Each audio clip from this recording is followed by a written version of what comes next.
That's not me. It was you! You just Wasn't did it? it! I watched you! It's not me! You did a perfect impression of who it was. It's not me. I am your Holt. So, I'm glad that we started early. Yeah. 2 days Well ago. done. Right, and welcome. I feel like I've just suddenly turned into the Joker. Welcome to a new episode 41, Book 1, Part 2, Rise of an Empire. Champion of the Gods. Haven't made that up. Well, obviously I've made it up. I've just wrote the story. It's just a stupid fucking thing to say, really. We went dark from the first 12 seconds. What's the point? None of it's real. We're not all real. We're just an infinitesimal speck on this small bit of rock swirling through space. What's the point? It's all made up. It's fictional. It's not important. Who's going to tell me he hasn't turned his headset off? I'm just going to run this path. Where's the toast? I need an extension.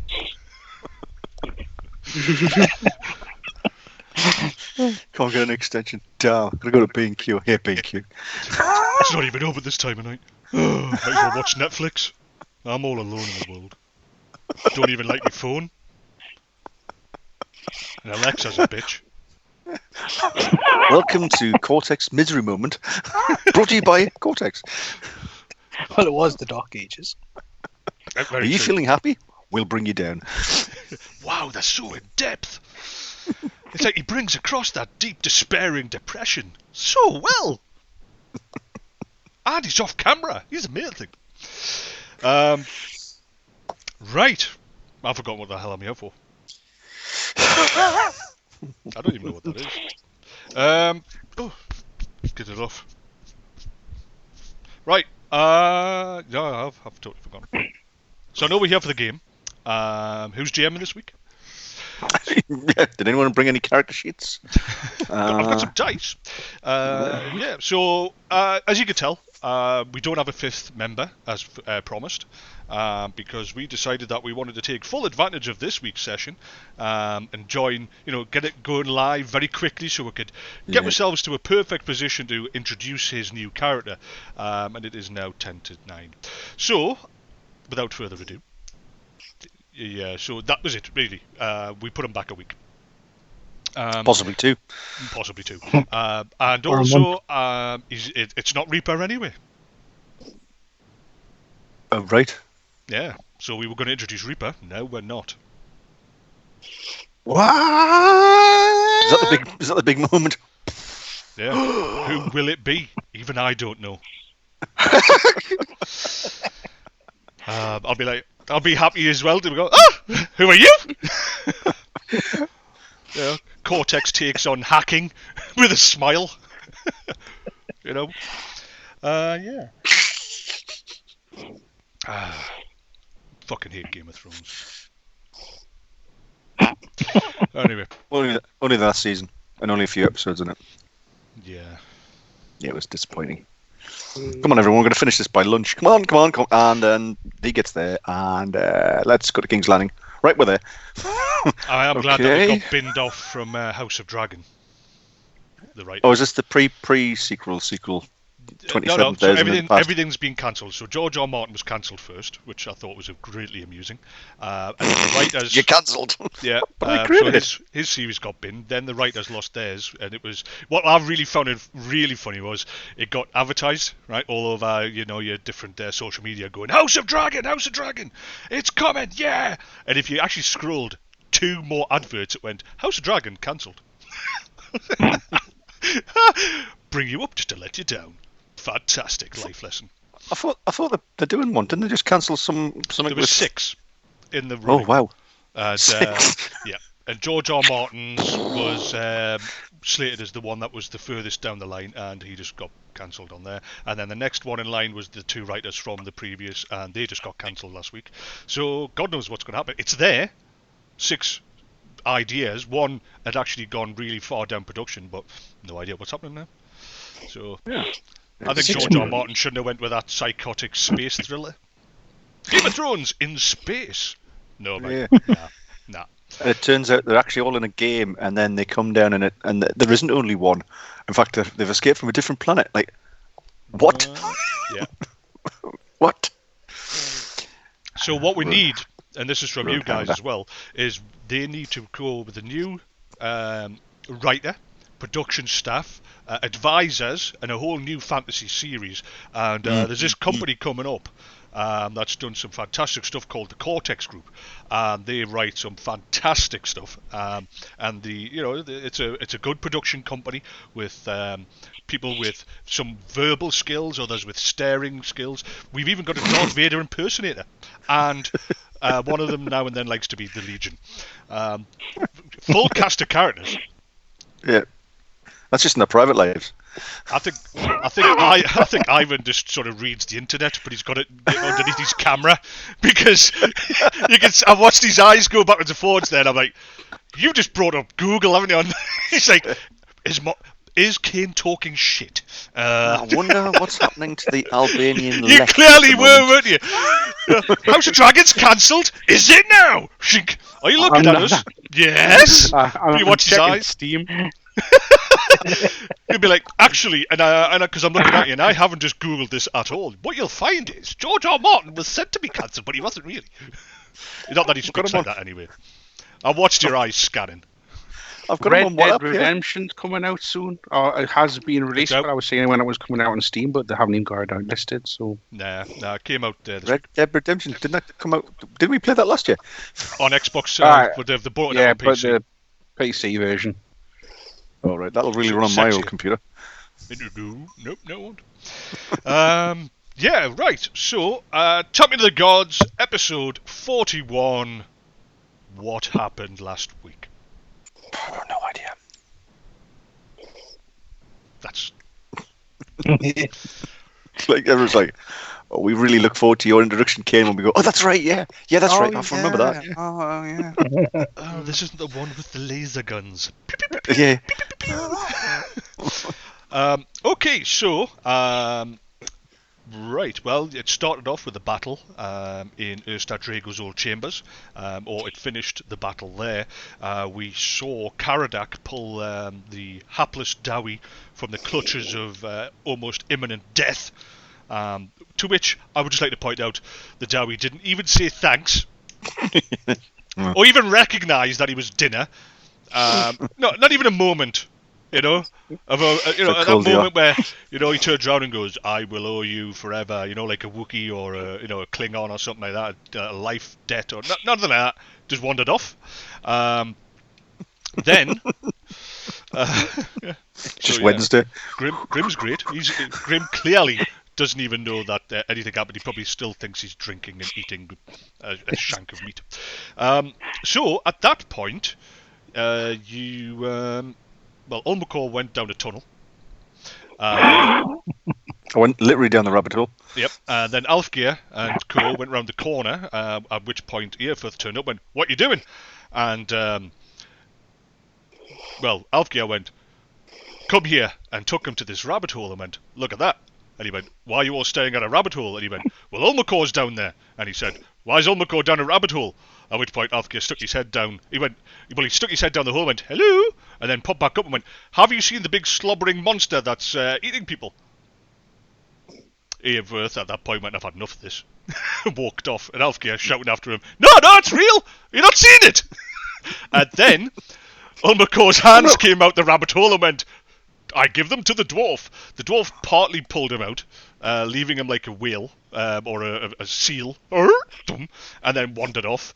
At which point, Ulmakor climbed out, covered in slime and dirt, and was asked, "Is it down there?" "No." "What now?" "I think we should go to the forest." Where's Grim?" Grim's wandered off. So you wandered off round the corner. As you were heading towards the gate, Alfgeir went, "Hey, do you remember that young lad and those two older boys? Them two old men, they're really good, they're really, they're professionals, they're warriors of renown, and they're following that. I think it's important." Ulmakor said, "Should we look into it now?" "Well, I didn't say it was that important, but we should definitely look into it when we come back." Just as you were approaching the gate, Caradoc very loudly went, I think we should kill Finn. And Ulmakor said, what? Why should we kill Finn? He's a threat. He's a threat to us? No, but he's a threat to me. Why? Because I don't like him. And then he passed out under the gate and got to the field across the bridge with Caradoc and Ulmakor bickering the whole way, at which point you stopped. And Ulmakor looked at the tree line and went, we're going into the forest. And Caradoc went, okay. And that's where we left it. 2 quality hours, shortened very quickly, but pretty much covered every single moment. When you put it like that, it doesn't look like we were being very productive last week.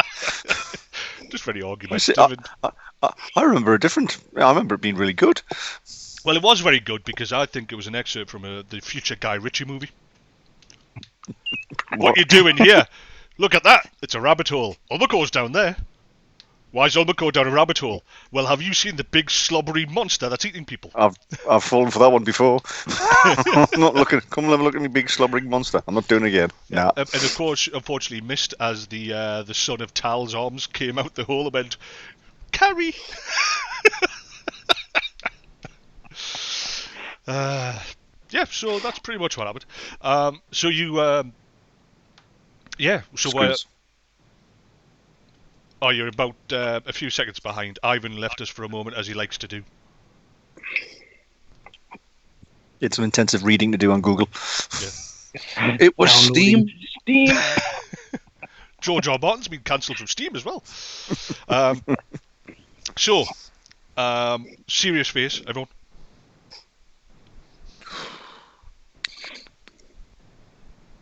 That's a bit more pouty than I was expecting. In a disturbing way. Blue Thunder! Right. So, you stand upon the northeast field. You are very close to where Alfgeir, you will remember this from 5 years ago, and this is where there was a great bonfire and the sacrifice of Alvar was planned by Erstatrego, the former Zakonik of the Umbarogan tribe. Ulmakor was present, as was the king, the entire tribe effectively, and Caradoc was to effect the sacrifice on Alvar. However, at the arrived moment, at the moment of question, as Alvar had prepared himself to be sacrificed to appease the gods, Caradoc in fact speared Erstat through the throat. The first time a clear murder of his Semnithai had been done in quite some time, and the whole tribe went quiet because there can only be one reprisal, and that would be the decimation of the tribe. However, the member of the ruling council of the Semnithai, the Soviet, as Ulmakor was a member of, said this was his will and the will of the gods. This would change your life, because the king and the at the time heavily pregnant queen, Caradoc and Ulmakor and several men headed northeast in a very similar direction to where you're heading now, to what was known as the haunting of the Brackenbalch, to see the Hag Mother, a creature of evil reputation. You, by pure happenstance, being standing there when they needed an extra man, you were 15, recently just given your warrior's band, you joined them on this journey. As it would turn out, after several weeks, you were the sole surviving member of the entourage that the king had selected, and you would be the only one that would survive the journey with the king and the young prince, the queen herself, having passed in enemy lands. Ulmakor and Caradoc would head off into the mountains far to the east. 5 years later, of course, and pretty much last night, Ulmakor, Caradoc, and accompanied by this Dowie, this tattooed, crazy, bright blonde Mohican Dowie, arrived. And since then, your life has become anything other than standard. You've spent the last 5 years rising through the ranks. You were an entrusted member and were given, basically apprenticed, as it were, to Alvar, the current king's champion, and your life rose in the Umbarogan stature. But of course, now that these two have arrived since, you're well aware, of course, of the events of the morning, which started off well with a council meeting, Lord Guthrie leaving in a huff, and Caradoc assaulting the king. Never mind a big slobbering, crazy man-eating beast appearing in the main hall. It's been quite a packed few hours.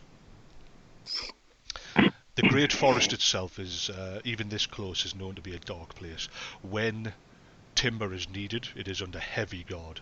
The forest is given over to monstrous creatures, beastmen or beastkin as they're known. Even greenskins have been known on occasion to come this far to the west. So you do not enter the Great Forest casually. However, you can see the trail, the tracks of the creature, because you've never seen these tracks before, that had left the Great Hall. These puncture wounds that it seems to leave in the earth. And when Ulmakor points towards these trees, he is pointing almost in a direct line that these tracks could be seen in the long grass while you're sort of crouching there. And he said, we're going there, and pointed at a specific point in the forest. Karadak has taken a couple of steps when the session starts. Presumably you all are going to make your way across this large expanse? Yep. Yep. Yeah. Well, after, it's been a good century of deforestation in this area for safety, as well as the actual the timber, this has been turned into a grassy plain on this bank. To the northeast of your location, there's the large river known as the Talabek, and of course that flows to the west where it meets the Reich and becomes a very large vein of water that heads off into the North Sea. It has been used historically by corsairs and reavers, though Reichdorf has become a place of such building and power, as well as having built its own fleet. There's been an increase in military might on the river as opposed to fishing vessels. It has been some time, but even in Ulmakor's life, and even in Karadak's to a certain degree, there was still reavers coming up, but King Bjorn has put a stop to that. There's more easier pickings to the far north, which of course you are well aware of, as Lord Guthrie maintained, which that they're being attacked by heavier and heavier reaving forces, which are pushing the Endels and are pushing the Jutones, which 10 minutes back you just heard the Endels have been invaded by the Jutones, or should you say specifically, not those words, the Jutones have crossed their northern border. You're heading now towards the forest. It's a good 10-minute walk. It's slightly uphill. It is autumn. There's a dampness in the air. The ground is soft. However, it is not a time of snow. Winter is not quite here. But as you make the walk up the incline, it's a casual incline, and all of you are fit enough to do it without losing breath. There's no strain on the calf muscles. But you can feel the cold deepen. It starts to move its way through your autumn clothes. Alfgeir, you still have your wolf pet over your shoulder, as is the standard for your title and position. The rest of you are in more autumn clothes, but Ulmakor, obviously grim, he's in a loincloth, let's be honest. But he's aware of the cold. And as you do make your walk towards the forest, Karadak slightly ahead, only a couple of paces, you note snowflakes, a gentle showering from the sky. You first note landing on your shoulder, passing your eyes. You will look up, and you can see the sky has darkened. There is a thickness in the air, a coldness coming with it, and these are large, fluffy snowflakes. It's not giving you the impression of something gentle. It doesn't want you to break into song. Winter is never a good time for the human tribes, but Alfgeir, being a follower of Ulrich, you know that it is a test. The cold is there to harden a man, to make him more of a warrior. As an ardent follower of Ulrich, you believe this, you feel this. But even you have to admit, it seems a bit early for the Lord of Winter to be testing his men. You can't remember in the 20 years that you've been here, it's snowing it's snowing on the Reich Basin, especially where you are. As you continue to walk, a light spattering very quickly thickens. It's lying on the grass, bending it. It becomes thick enough that within a couple of minutes, you're leaving a trail in the snow. It's not melting. It's almost like even the first snowflake would lie upon the ground, and it is building quickly. Ahead of you, the trees are still visible. There's very little wind, so the snowflakes start to build up around you and becoming very quickly an actual storm of snow. and you can feel the cold that comes with it. Karadak, you're closing on the tree line. You can see ahead of you because you are effectively in a straight line. You can see ahead of you where there is even here through the snow, which is now starting to obscure your vision with its thickness. You can see that the trees ahead of you, specifically two very large ones, are blackened near the base of their trunks, as if some kind of blight has taken hold. The leaves, which are still green going brown at this early in autumn, you can see the lower branches are blackened and rotting. You continue to walk, and quickly the rest of you see the same blighted trees ahead of you. The markings on the ground itself have become completely and totally obscured by the snow. Alfgeir, you're no longer able to follow the trail.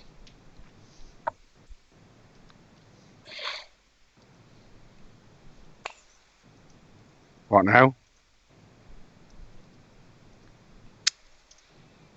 Do you continue walking as you normally would at the same pace? Nah, I've slowed.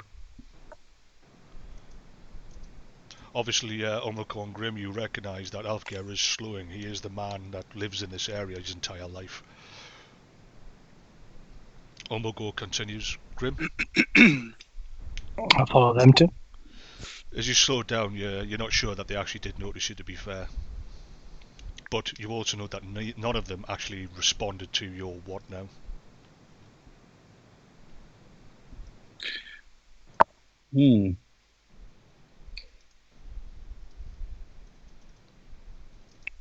I'll chase after Ulmakor.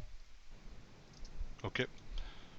As you continue on, passing, well, Grim and Ulmakor pretty much keeping pace. Ulmakor has the longer stride, but the snow is starting to slow you down. Grim just forges through it. It's to give you a concept of depth, it is getting up to Grim's knees, and he is literally making this large path through.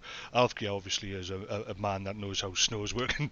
You know, as an experienced warrior, you dive immediately into this gap and are able to make the pace without much of an issue. When you do get close, you can see you can see the breath coming from their mouths, but you also know that there's a lack of a ruddy glow. You can feel the coldness in your chest. You can see your breath also coming out. And you can feel that exertion.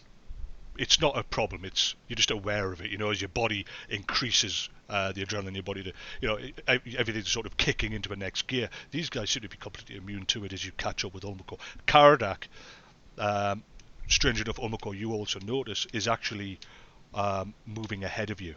He was only 2 or 3 paces ahead. You become aware that he is not slowing down. He's moving not at an increased pace, but he seems to be putting a gap between you and the rest, forging ahead between you and the other 3. You hear Alfgeir running up behind you. You catch up quite quickly and without effort.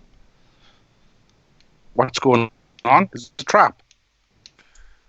No, it's not a trap. We just keep going. There's a purpose to this. It's a bit odd. You're correct. Keep moving. You chance to glance behind you towards Reichdorf, Elfgeir, completely, unease. Whereas these guys seem to be, as they've done before, they seem to, their confidence doesn't seem to waver. They decide on a path and they will go to it, regardless of, in your mind, the safety implications, the danger to themselves. Whereas normal men would stop and go, well, I want to go there. I'm going there regardless of what's coming. You look behind you and you can see that the entire valley is coated in the snow, including the town itself. The rooftops are thick lit. You can see that smoke from fires is being banked up, and you can see that black, the black cloud of burning peat and logs coming out through the rooftop.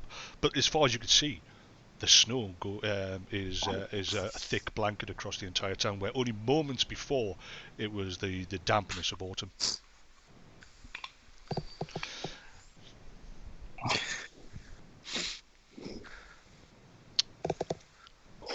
as you approach Karadak, the tree line. I don't know what I just did there. Do it. Broke it. As you approach the tree line Karadak, you can see that clearly that this decay, this line of degradation to the forest itself, continues straight through the undergrowth. There's a clear path, and the canopy above is protecting the ground below from the snow itself, but the coldness is still there. But this line of rot is very clear, and far easier to follow than the trail itself that led to it. Everywhere in this line, as these trees have rotted, the undergrowth is a black and sodden mess on the floor, accompanied by the stench that goes with it. Do you pause at the edge of the tree? Do you continue on? I keep moving. I don't pause. Keep going. We just follow. The Karadak moves on straight through the tree line itself, and the three of you very quickly follow. Alfgeir, have you continued in the path, the wake that Grim has made? Yeah. You're only a step behind as they enter the tree line itself, and you can see the devastation that whatever's caused this rot, this blight on the forest, and it is very local. It hasn't spread out, but it has been absolutely devastating to the ground. There's bare earth, even leaves that have fallen naturally have almost rotted to, at an extreme rate. Ahead of you, you can see. Almost, like I say, Karadak was a couple of steps ahead of you. By the time you made the tree line itself, he's a good dozen. And he has just forged on, completely oblivious at least to what's, to the gap behind you. Whether it was intentional or not, perhaps it was because of his latest, because of the kind of the tension between himself and Ulmakor.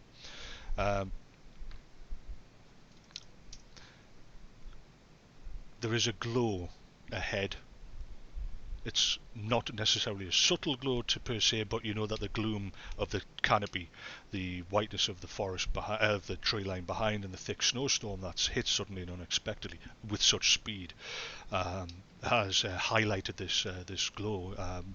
It's just gone midday, and yet the darkness here would be more in line for several hours forward. But you could see the warm glow of a fire ahead. That's what we're heading towards. Head towards the fire.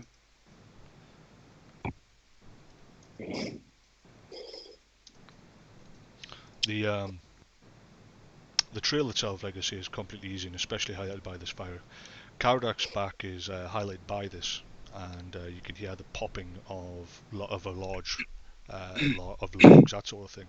There seems to be quite a lack of a heavy smoke, but then again in the gloom, it's you'd still expect to see something. But as you get close, it's hardly a bonfire, but it is definitely a fire that's been set, you would say, by a woodsman, someone that knows how to set a fire without causing a dangerous situation around them.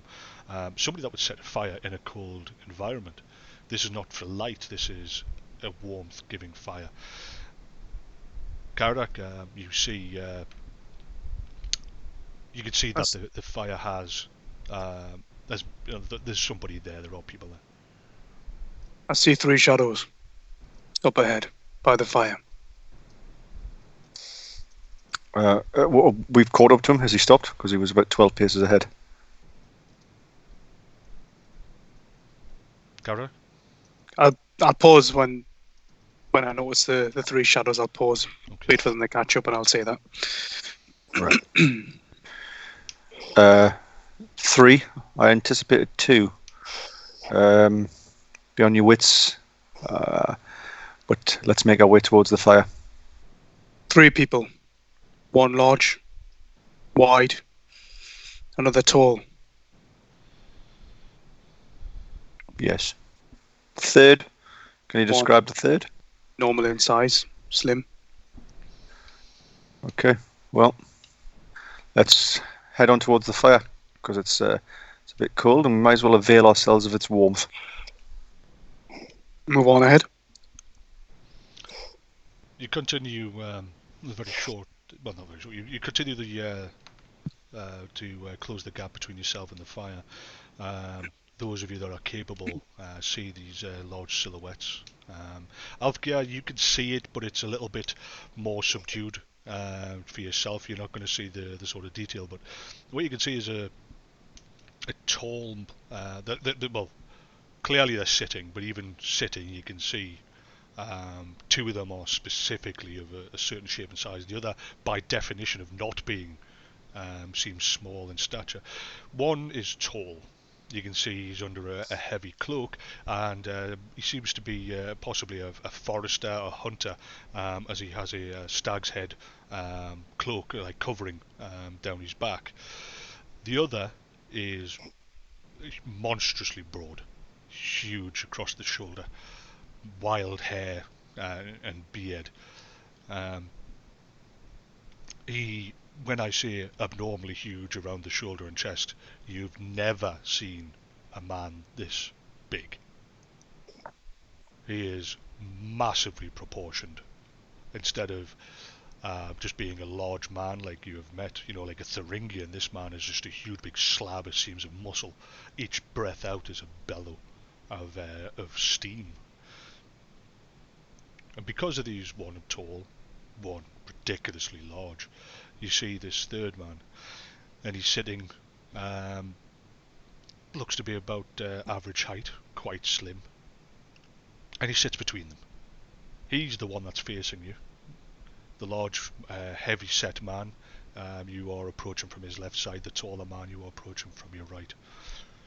But you can just see this other one, this slimmer, this more traditional-sized man is visible across the flames. And they're just looking into the fire. There doesn't seem to be any conversation.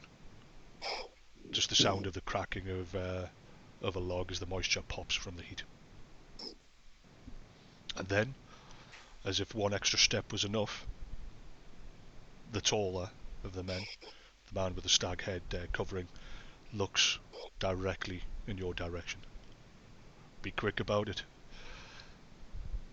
We have very little time and a lot to speak about. His voice seems to convey with it the passage of time, the aging of the world. It's almost like the sound of the forest itself talking to you. Move the pace to get to the fire quicker. That's Karadak and Ulmakor moving. Alfgeir, Grim? Yeah. I'm moving as fast as I can in the snow. There's no snow here underneath the tree. Alright, I'll walk over then. You enter the area of the fire, and you can see that the very heavy-set man that you approached from the left, he looks up for a moment and almost dismissively. You can see he is covered in head to foot in scars. He is effectively a giant as far as his breadth of chest and muscle is concerned. You can see he has the largest wolf pelt, Alfgeir, that you have ever even imagined. The great silver beast with a black stripe down it. He wears it around his shoulders like a lesser man would wear a scarf. Obviously a Cortex fan. Big iron bracers dominate these big hairy forearms, and you can see beside him is this huge double-bladed axe that you believe is staring at the scale of it would be impossible for you to even carry, even lift. His eyes, when he does look at you, are like the storm. They are a grayish storm-like environment, like not the storm of a river, but the storm that only the planet can give, and the greatest of winters. The tall man beside him seems to be without weapons. The cloak is wrapped loosely around his shoulders, but you can see he's bare-chested. However, he appears to have some kind of hide-like trousers upon him, though on closer inspection you're a little bit shocked to realise it's hide. It is not actually trousers. His legs themselves, this is an animal hide from the lower part down. Karadak, in that moment, as you see, approaches the taller and takes a knee and bows his head. The greatest sign of respect you've ever seen the Bactari give anybody, not even the king of the Umberogan. Father Tal. Karadak, sit beside me. And he pats the left side of the log. Ulmakor, he touches the right, or indicates the right side. Father. John, the greater the big man turns and looks at you, Ulfgeir. Well, I guess you've got me then. Honoured. Do you know who I am? Ulrich. I like this one, Tal. He would be a good choice. But I wasn't expecting a son of Grimnir. We didn't invite the little shit. So why's he got one of his kids here? Tal. Grimnir, please. No, he didn't say that. The Slayer God? And it was then revealed. Oh my god. It makes sense. Grim, come. Take a seat. He indicates the smaller man. Now that you're at the fire, the smaller man himself, he seems to have a very sleek hair. When you consider that Ulmakor is covered in drying slime and dirt, which is now crusting from the cold. You've got the Bactari, who's as practical as can be. Grim, apart from the time he spends pig greasing his hair, ultimately hasn't been near a bath. In a couple of centuries. And Ulfgeir is considered to be the more vogue of all of you, the more modern. Now and then he'll brush something out of his beard if he has to. Perversely, this man is like a preening bird. His hair is dark, it's luxurious, it shines in the sun, in the moon, in the firelight. You can see there seems to be blue strips that come down from it, and it is brushed back, and it's let loose round the back, but hangs. It seems to just be almost like a woman's flowing wedding garment. It is so well groomed. He has the thinnest of beards that doesn't even pass the actual chin. It seems to sit proudly upon him like a line of charcoal. His eyebrows aren't thick and bushy like a man's. They're finely crafted upon a face that is far too finesse. It's far too fine to have never been punched. Almost effeminate. Around him, he has a thick white cloak. It's seemed to be of a soft material, of an animal that you've never seen before. It's trimmed in thick fluff, which has caught some of the snowdrops that have broken their way through the canopy, and he brushes at them as they do so. Where he stands, as he's sitting, you realise, you see he's sitting, leaning one arm across the tip of his shoulder, his fist upon his other leg. He's looking into the fire. He looks at you. You can see from his belt he has a wide belt of rings, silver inlaid with gold. You can see that there's weapon harnesses upon his trousers, which seem to be rather baggy. They're not form-fitting animal hide trews. These seem to billow from the waist down to the ankle, where they're held together with finely wrought clasps. At his waist you can see two golden hilts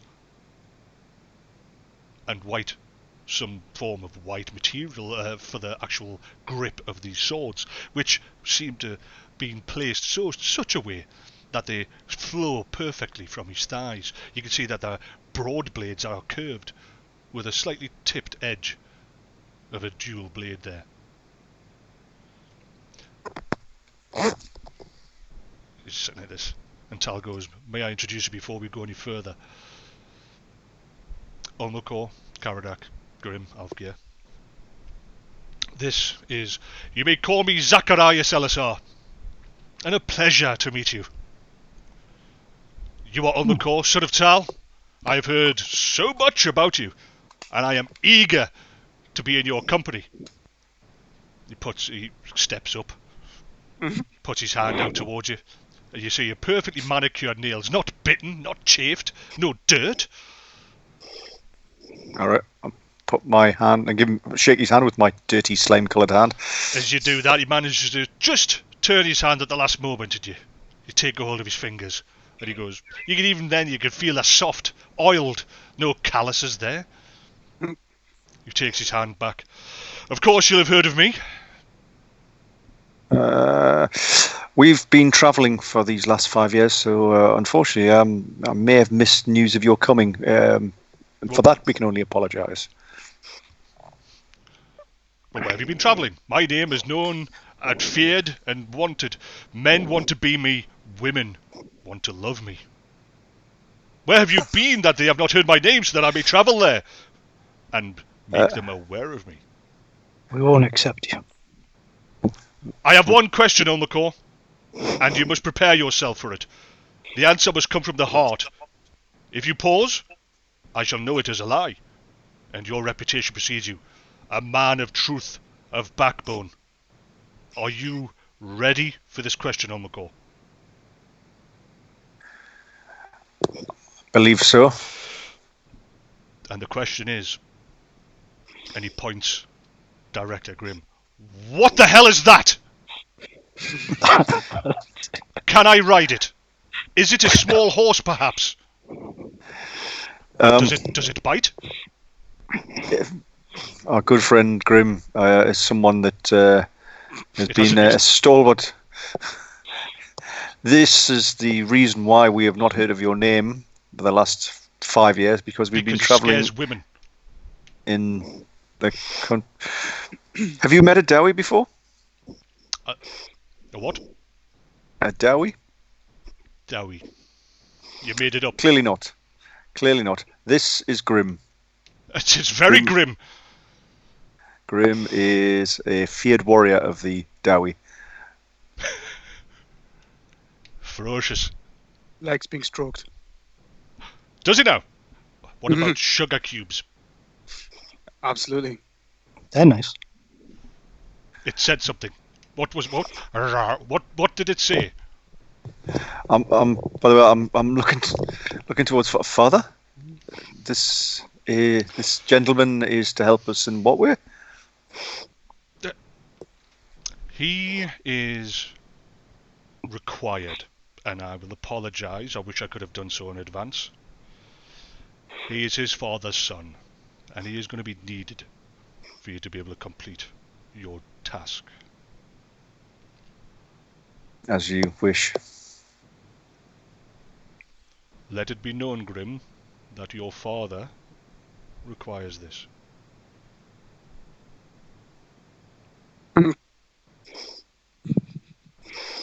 Right. To purpose. Grim is a father? To purpose. Zek, be quiet. As you say, my Lord Tal. But can I write it? Quiet. Something has happened that I must be vague about.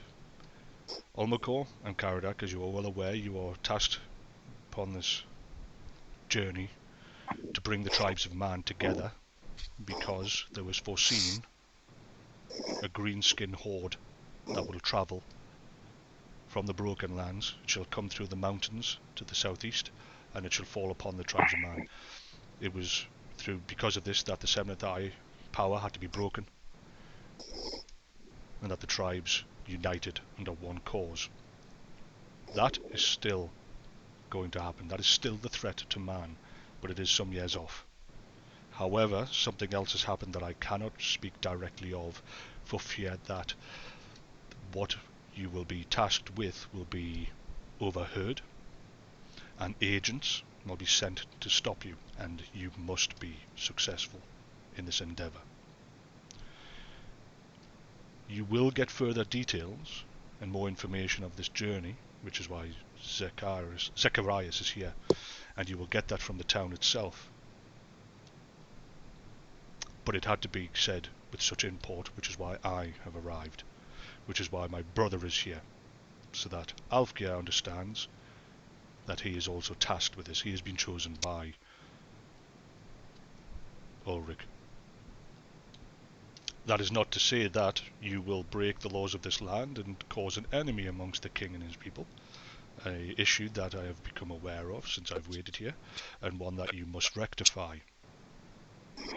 However, as it stands, there are things that you must now know. Things that have changed since we last spoke. I need you all to listen carefully. All of you. As the stories tell, myself and Ulrich and Morr were the first gods. The land is mine. And Ulrich, and you can hear him almost growling, he kicks a rock into the fire which sets off a spark as Tal continues to talk. Ulrich needed his own lands, and he was given the lands that would be taken by the human tribes that you now know as the Tutagens, who seem to be making an enemy of everyone. As they should! Only the might survive. Yes, brother. Myself and Rhea, we bonded, and our child, our son, was Manan, and to him I give him power over the seas.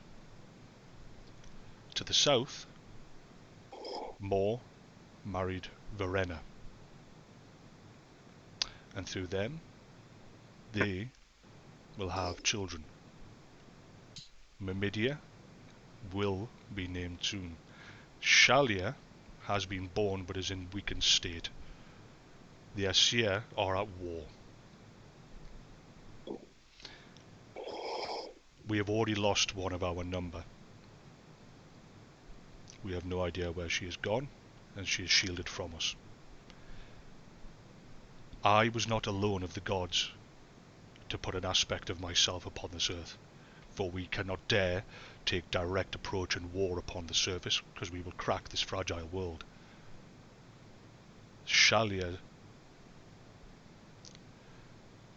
some years ago as you would look upon it, her aspect was born. It did not live to adulthood. Her child succumbed to the south and the dangers therein. Ulrich, my dear brother, is biding his time, so he needs a champion. And Alfgeir, that would be you. You were marked for destiny the moment that you were chosen to go on the path with Ulrich and Caradoc. Grimnir cannot leave where he fights, and he has chosen you, Grim.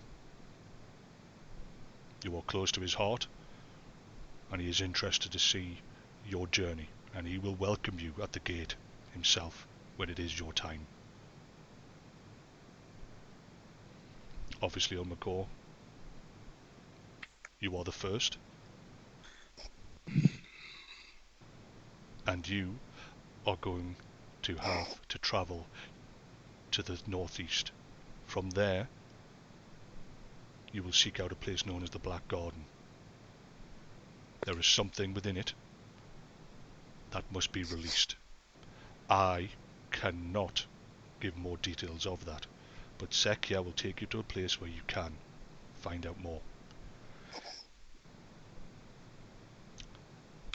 Now, this next piece of information, this next tale that I tell you, is something that will affect the realms of man and all of its living creatures. There are 5 gods arrayed against you. They were originally of the void, and they have been given strength by man in the main. His whims, his weaknesses, his rage. And I shall name them now. Where we stand for light, they stand for the destruction of everything that we hold dear. These are the Chaos Gods. They are 5 in number.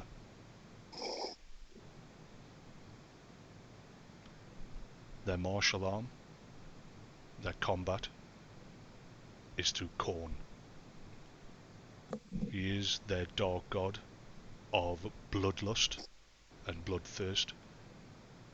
He is known as the Skull Lord.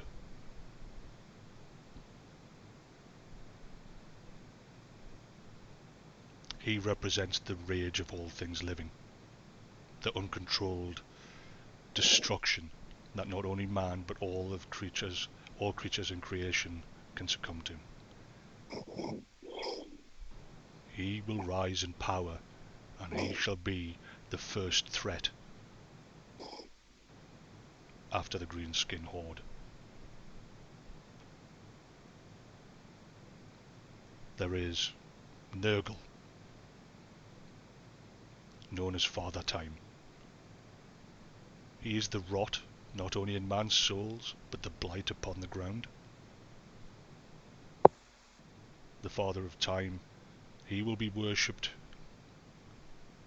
openly in times of famine, but also by the farmer and those that hope to turn his gaze away from their crops.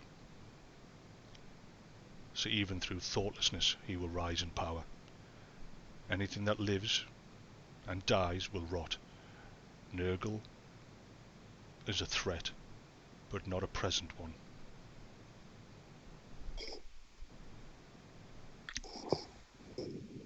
Next is a one born out of malice and a lack of control during the civil war of the first race, the Alfar. She is Slanesh. All things to do with pleasure and abandonment, everything in excess, is dedicated to her. She was born screaming in the world, and it cracked open a gate to the void which is yet to be sealed. This happened during the Alfar Civil War millennia back. They, the Alfar, will return to the lands of man, and they will seek your help. She is weak here now, because people have not given in completely as the more longed races have. But in time she will become a threat to man as well. Of the fourth, you already know. Sinch, the Raven God, the Deceiver. He seeks change. Many times he will be at odds with his brothers, but he will combine his forces when he sees a reason to. In all things where change is paramount, he will be at its forefront. With the gates opening, his power is increasing. With him will be a birth of a new age that will see not only man, but of all of the sentient races capable of wielding power similar to your own Ulmakor. He is directly opposed to you. His herald, Gorvat, has already been birthed and walks this realm. And through him, Ivric's sin has been given great power to equal yours. You must not abandon your path. You were created to make the difficult choices that others will not. It is a lonely path and a long one. Wait for Ivan to come back. Phew! It's a lot to take in. Not finished yet. Yours is a lonely path and a long path. If you falter, Sinch will gain. The fifth is Malal. He is newly formed and born. He is of the major powers, and there is very little that we have found out. Several of my family have sought out his existence, and only a name is known. What his intentions are, and whose devotions are towards, we have yet to know. And that is all I can tell you of him. But you will know them by their sign, the five-headed star. Where you see that, their power is in ascendance. Where you see that, they have combined.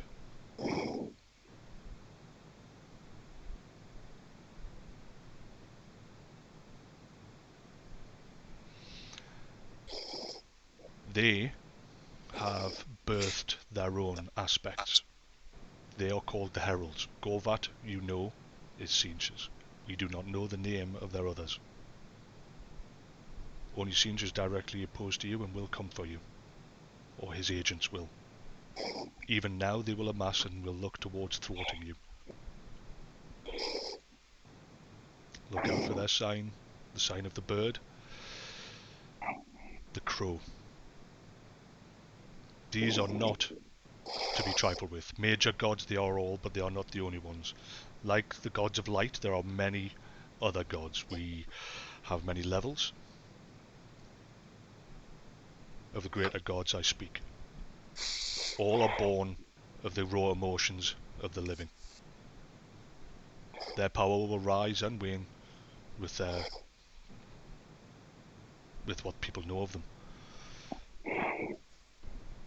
There are many other gods, not just those. Do not mix them up and be careful to move against them anytime you can.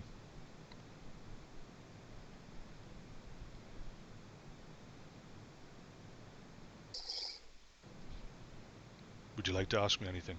Any of you? Not you, Zek.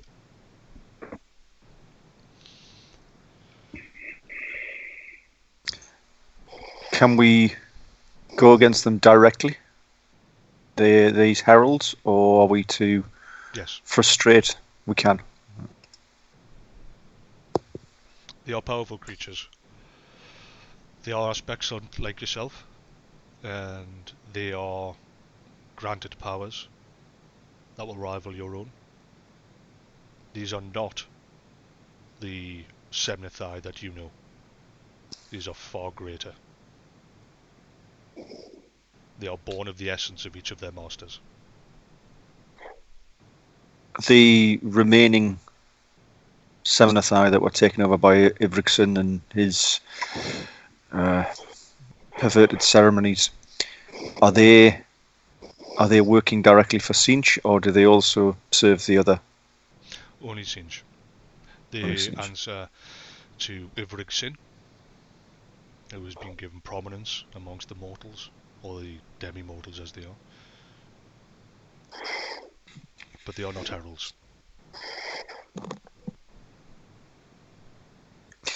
This, you may have noticed as this rot that we can see in the forest. This is unnatural.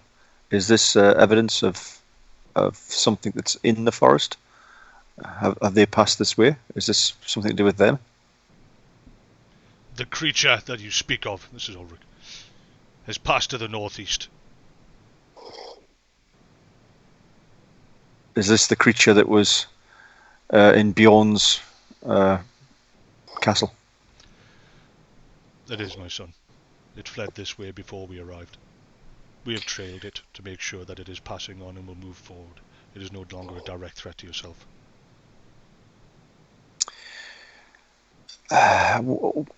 Clearly, Father, we need to work with the tribes of men, as you have directed. Is there some sign we can give Bjorn to help assuage him of Karadak's intentions when he stopped Bjorn from coming into the presence of this thing that created all this rot? Is there something we can give? Before I fear that Bjorn wishes harm on Karadak, which cannot occur and will not occur, but I don't wish to cause strife at this early stage in of bringing the tribes of men together with such a person as Bjorn. Do you have anything that I can give to Bjorn to placate him? Before you can speak, Ulrich leans forward, looking directly at you, Ulmakor, through the fire. Is there anything that you can do for yourself, or are you going to ask him for everything? This is a problem that your boy has created with one of mine. He will ride to the north and do battle. It is not for you to prove your boy's innocence, but his worth. That is how a follower, a true follower, that Bjorn is of Ulrich, is given value. Brother, this is my man, and my son. Sits back once more. Caradoc overstepped his bounds as far as the mortal rules are concerned in the realm. Bjorn will calm. What he faces to the northwest will change him. You have time, my son. Be more gentle in your persuasion, and Bjorn will be the man that you need him to be. But there is very little time left for him.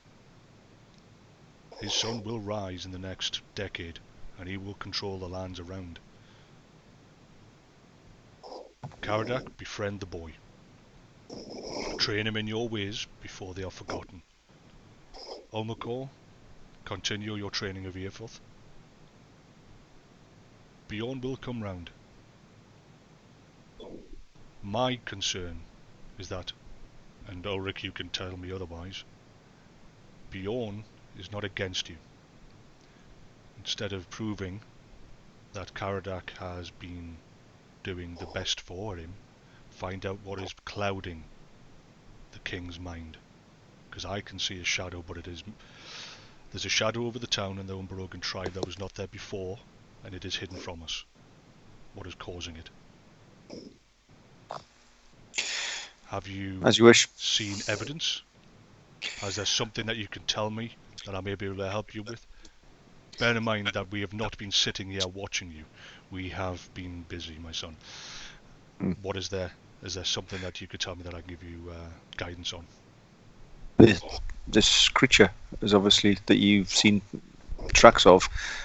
It looks like it has been living in Bjorn's house. Then it was placed there. That would be my thoughts. Earforth himself has been there, and yet it did not sense it. You did not sense it on your arrival. Alfgeir, you've lived your entire life here. Has there been any evidence of something untoward? Not really. The only thing I can think of that would be kind of like require help with would be the scratchings on the board. To understand what they were. The scratchings on the boards. One moment. He closes his eyes. You can feel, Ulmakor, you can feel the power around him, and it comes away from him, and it basically surrounds you and Caradoc, and then just as fast as withdrawn. It is an ancient, and truly ancient, before mankind made its way to this to this base. It is a magic that you would consider to be dark magic.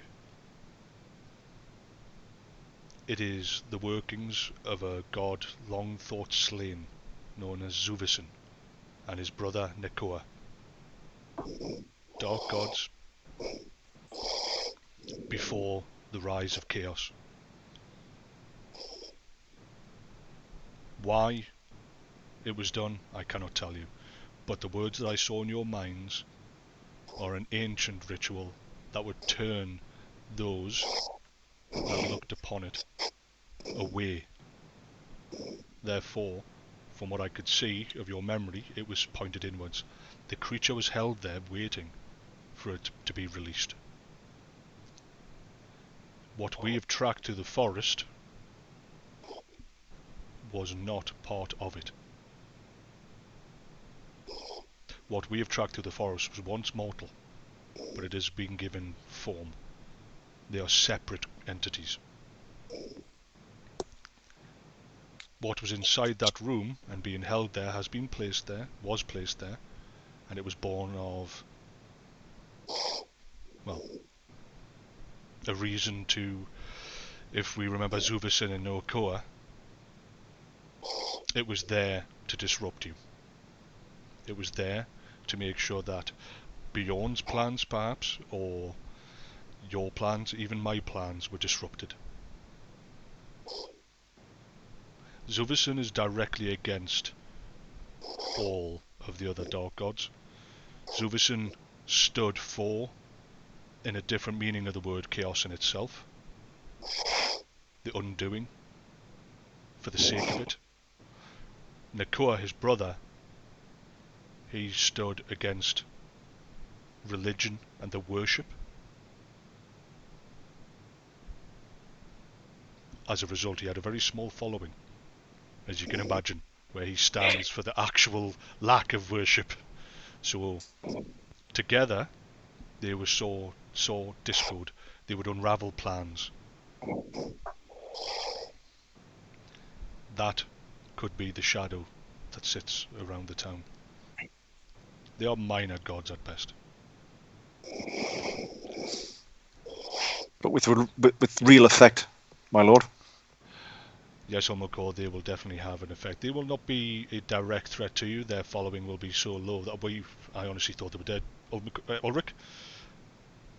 Well, I thought I'd killed Nikwa myself.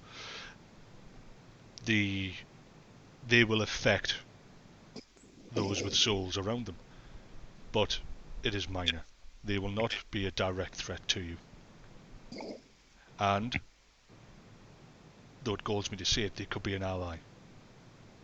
Sinch is born of their like, and they will generally fight against them and turn against them. However, when not given a clear target, they will also affect all plans just for the glee that it sees. Look for the laughing man, generally misformed or crippled in some way. His sign was the sign of a misformed or unfinished Y. Nakua, harder to spot. Close to Zuvasin he will be, small and portly.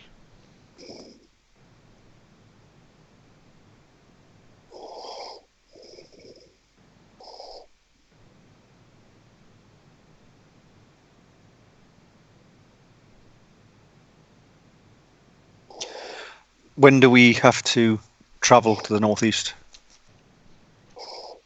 Well, I would suggest before Karadak is to be arrested and executed. Bjorn will leave in the morning. What is covering his mind will continue to do so. I would suggest that you follow through with this next part quickly. Go to the house of the trickster. There you will find the key. Zacharias will be able to lead you to the Black Garden, but what he will find there he will not be able to unlock. The key will be in the house of the trickster. Take it with you, protect it. Do not let it fall into the hands of those that will be allied against you. Enter the garden. From there you will have to talk to Zacharias' father for more details. Only he knows it, because only his mind is of such twisted storytelling that it is hard to know the truth, and he has kept it from me. He has brought it to my attention, this great need, and I believe in his heart and I believe in his need.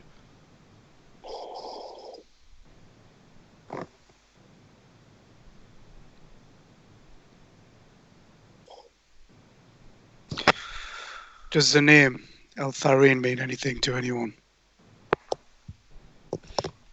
Altharan, it is the elven tongue. This is Tal. So the elves. The Alfar, it is their language that they speak to the far west across the ocean. So the signs upon the inscriptions and signs amongst the on the wood that was keeping this thing inside, they were elves. The elves don't cast this. They do not master this sort of magic that was used that I saw in your mind. It is misdirection put there by Zuvasin.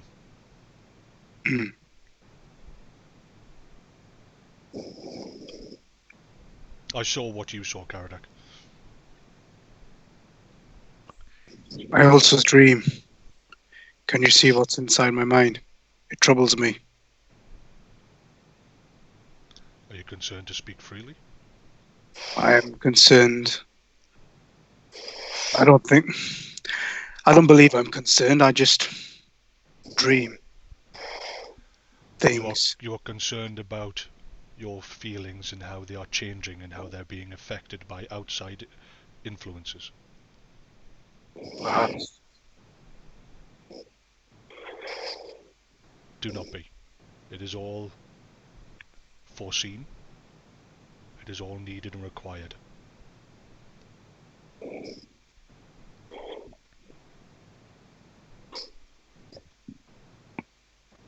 Hmm. Do not fear the path you are on, Karadak.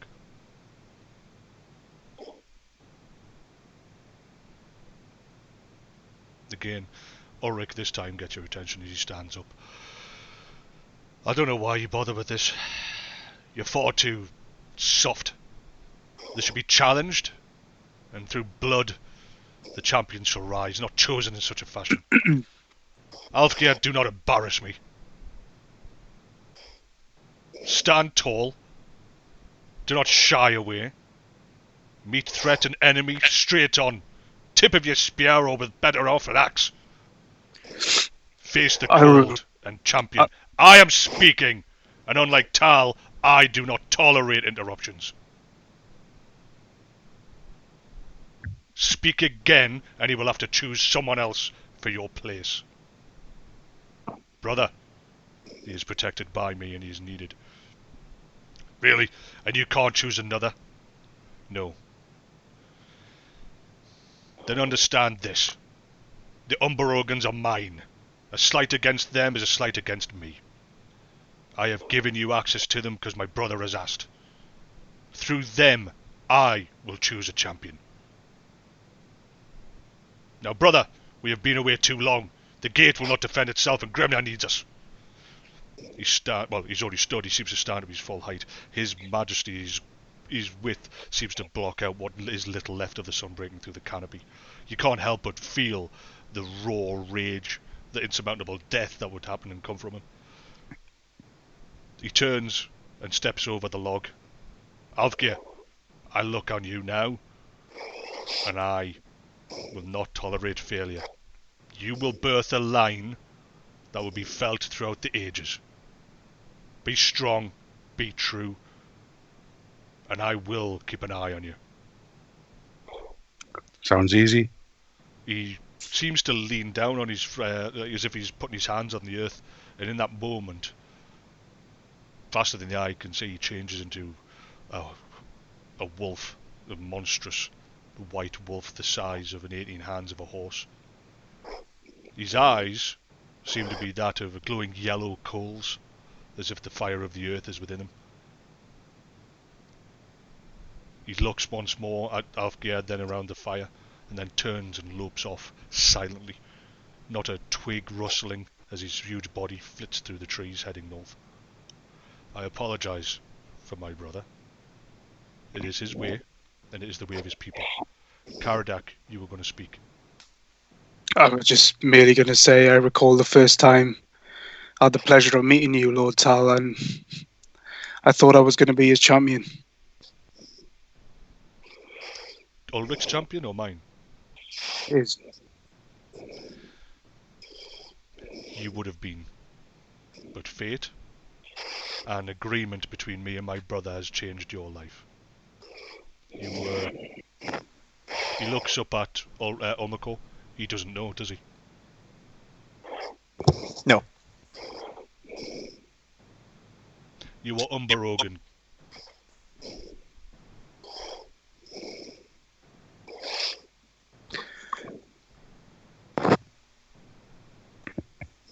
I am Unberogan. You were Umberogan. And until things changed, you would be the first champion of the people. You would have been a follower of Ulrich, but things have changed. And I have asked a boon of him. You were then sent to the Seventh Eye during the birth of Ulmakor himself. A favour and an agreement had to be made, and that agreement was for you to join the Seventh Eye when you were born, many decades later. Ulmakor has cared for you, and he has looked out for you. You are as much a product of the Umberogan as you are of my will and Ulmakor's care.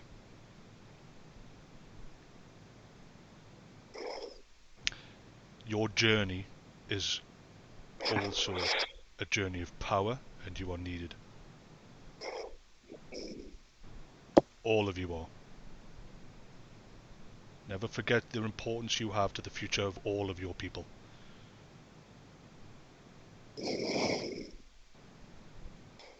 Now I must be going, as my brother has alluded to. Zacharias knows where the garden is, and he will be your guide. Go to the house of the trickster. Retrieve the key. His father has left there, I have been assured. Protect it. Take it with you. And I have been told, once you enter the garden and find whatever it is there that needs to be found, it will all become clear. Ulmakor, one last thing. The Hag Mother has also, like the rest of the ancient gods, sent aspects down onto this earth. In a decade, you will travel to the northeast. You will stand at the deathbed of the mighty King Bjorn, and you will receive a message then. Remember this. Make sure when the time comes and that the king heads northeast, you travel with him. You will meet with your mother again.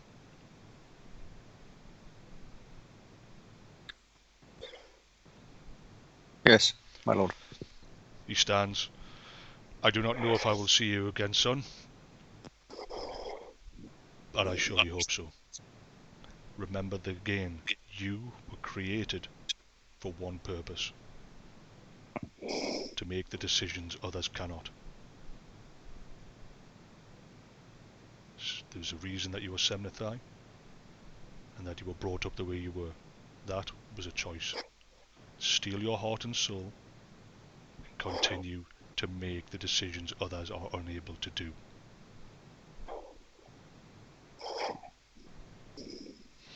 I wish you luck. I wish I knew exactly what you were doing and where you were going, but it has been kept from me on purpose. You soon will know more than I. Now I must return to the north. Takes a couple of steps away. And Zach, try not to get yourself killed. None shall kill me. He turns and strolls off. You see his silhouette shift. It seems to as if he bows down and very quickly heads off into the forest itself. The fire is still warm, but you can see that the light seems to, of midday, that it still is, seems to rise a bit more and break through the canopy. Snow still falls above you, but you can see its effects are lessening.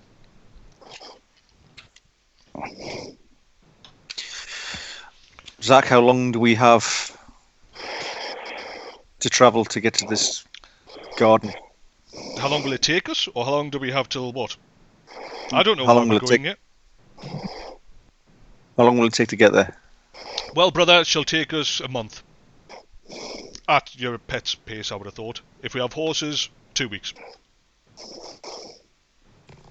Right, well, we are ill prepared for a month's worth of journeying. We need to get back into the town to get some supplies.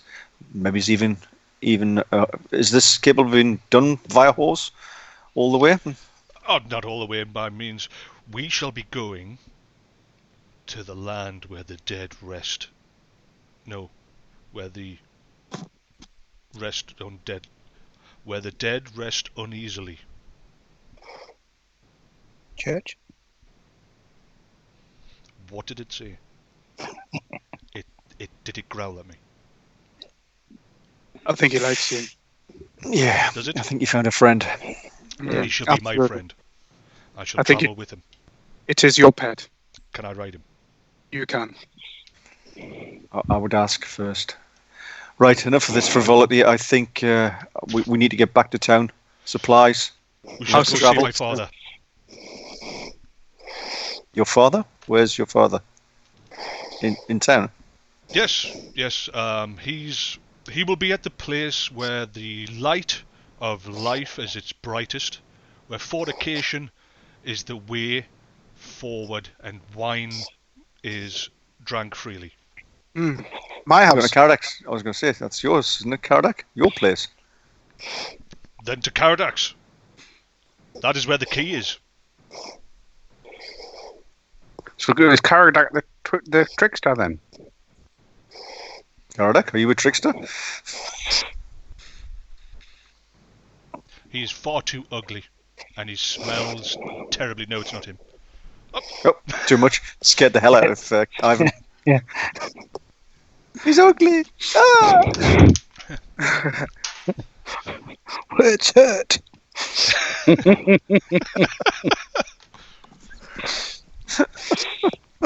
So, Alfgeir, is it right me thinking that this Reichdorf is the centre of power for this area? A place of magnificence and learning, of architecture, of cleanliness, and the forward thinking of scholastic law? Oh, he's gonna love it. Absolutely. He's gonna gonna love shit. It smells of shit. Well, you know. Some bits. Fitting. Then I say that we move forward with this journey.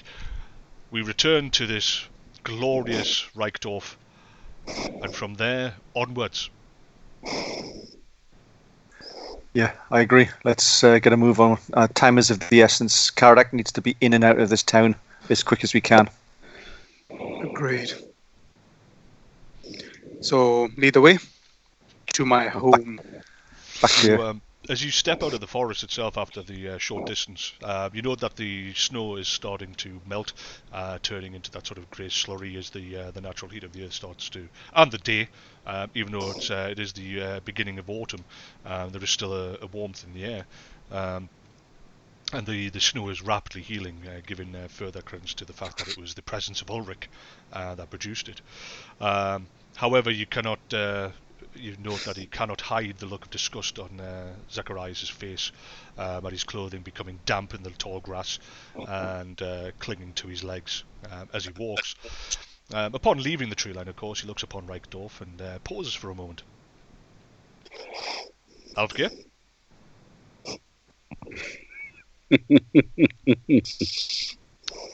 I just continue on. Alfgeir? Ulmakor? I've quickened the pace. Ulmakor? What is it, Jack? Perchance this is the small village that we need to pass around on the way to glorious Reichdorf? This is glorious Reichdorf. Feast your eyes on glorious Reichdorf, the jewel of man, of the tribes of man. Do we have... Right, okay. He brings out a handkerchief. Puts a little. You're going to need more than. You're going to need more than that, Zach. This is its fragrant best. When you approach the town, This is your nostrils will drink in its majesty. Come on, let's get going. Bloody hell! And you continue on down. As you approach the main bridge and then continue across it, Zacharias is basically walking beside Grim and stamps his feet to get rid of the slush and the mud and the snow. Then he looks at what's on the other side of the bridge. Dowie, a word. You've had it. Walk on. What did it say? I am the son of a god, and I demand... Yeah. We've heard it all before. Caradoc, I thought me and you were going to be friends. We are friends. Could somebody tell the donkey to carry me? That's mud. This is silk. They don't go together. I'll pick him up. Would you like me to carry you? Oh, okay. Now I drop him in the mud. As you go, ha! He managed his feet to come down and he goes, oh... I think it needs to be broken in a bit more. One more. Let's go. I shall deal with this as any decent human will. You start. Stamp my feet on the way. As you start towards the gate, you can see Finn standing under the main gate itself, as he was when you left. Alfgeir, you know that he's still on duty, and. They don't seem to take any more notice of you than they did on the way out. However, the rest of the guards are still glaring at the return of Karadak. And then the peacock that's walking beside him, chest puffed out, arms swaying as he goes. You pass under the gate. Pass under the gate, and you can hear Zacharias making gagging sounds behind his handkerchief, trying his best to avoid the mud and pick out the manure between the two, while all four of you just forge through it. Of course, Ulmakor is still a sodden, stained mess of dried mud. Wednesday. Yeah. You start leading your way towards the towards your home. And obviously, you know, the main building itself, the main King's Hall, you have to pass by, and you can see ahead of you a dozen men, heavily armed, shield wall level. They've got their metal helms with the engraved eye slits and the nose guard. You can see they've got their shields and they've got their axes. And as you come into view, the men with shields lock shields across the front of the steps. At the main doors themselves, you can see they are closed. They're dragon and wolf carvings visible, and in front of them you can see more heavily armoured. These are men that are wearing armour when they've gone to war, when they're going to war. These are the ones that will take the charge. The average soldier in the street, the one that's on patrol, will wear lighter clothing. This is reserved for war. The ones near the main doors themselves, standing before it, have a helm that has a slight metal stud at the top, from which black and dyed red strands of horsehair are hung from it, indicating members of Bjorn's personal guard. Standing on the step, or suddenly standing on the step, you can see Nicholas, the drunk, the newly appointed sheriff. He steps forward onto the main step and watches you. The shield wall that came to attention under his command was clearly because he saw you. Now, you haven't necessarily passed fully by the main hall. You can bear left through a toilet used, you know, where the slop is thrown out from the upper floor. But the main road itself will lead you past here, and they have responded to you.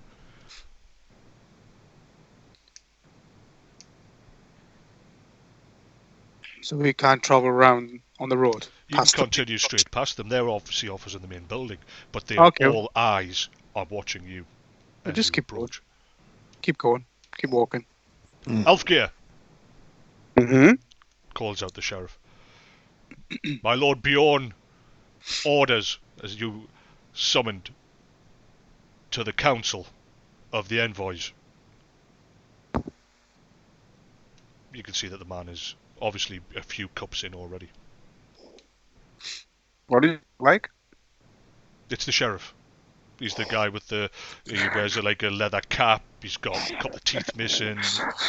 You know, he's the drunk that you saw in the council chamber a few hours ago. He's been made sheriff of the local militia a few weeks back. Mm-hmm. No, I remember I just can't remember the description. Very pale, hooked nose, pock-marked face, beady eyes, bald across the top with wisps of hair, unshaven, and but only in the sense of bristle, which is grey and black, or silvery spikes, giving him a messy look.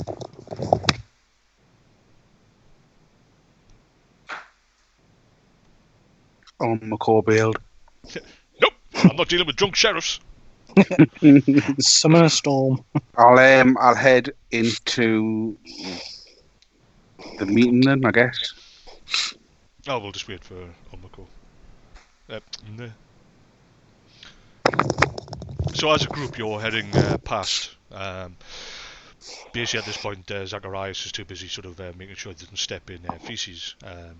Obviously, the sheriff calls out to you that you've been summoned, and you just break from the group towards the shield wall.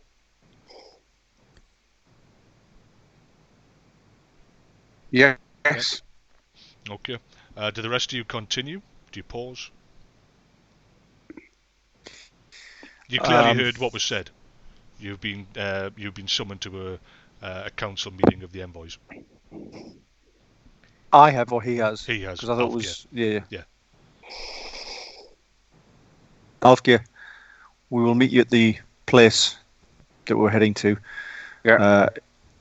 We will assume that you are free to come and go. If we don't hear from you, then I will come looking for you. That should be okay.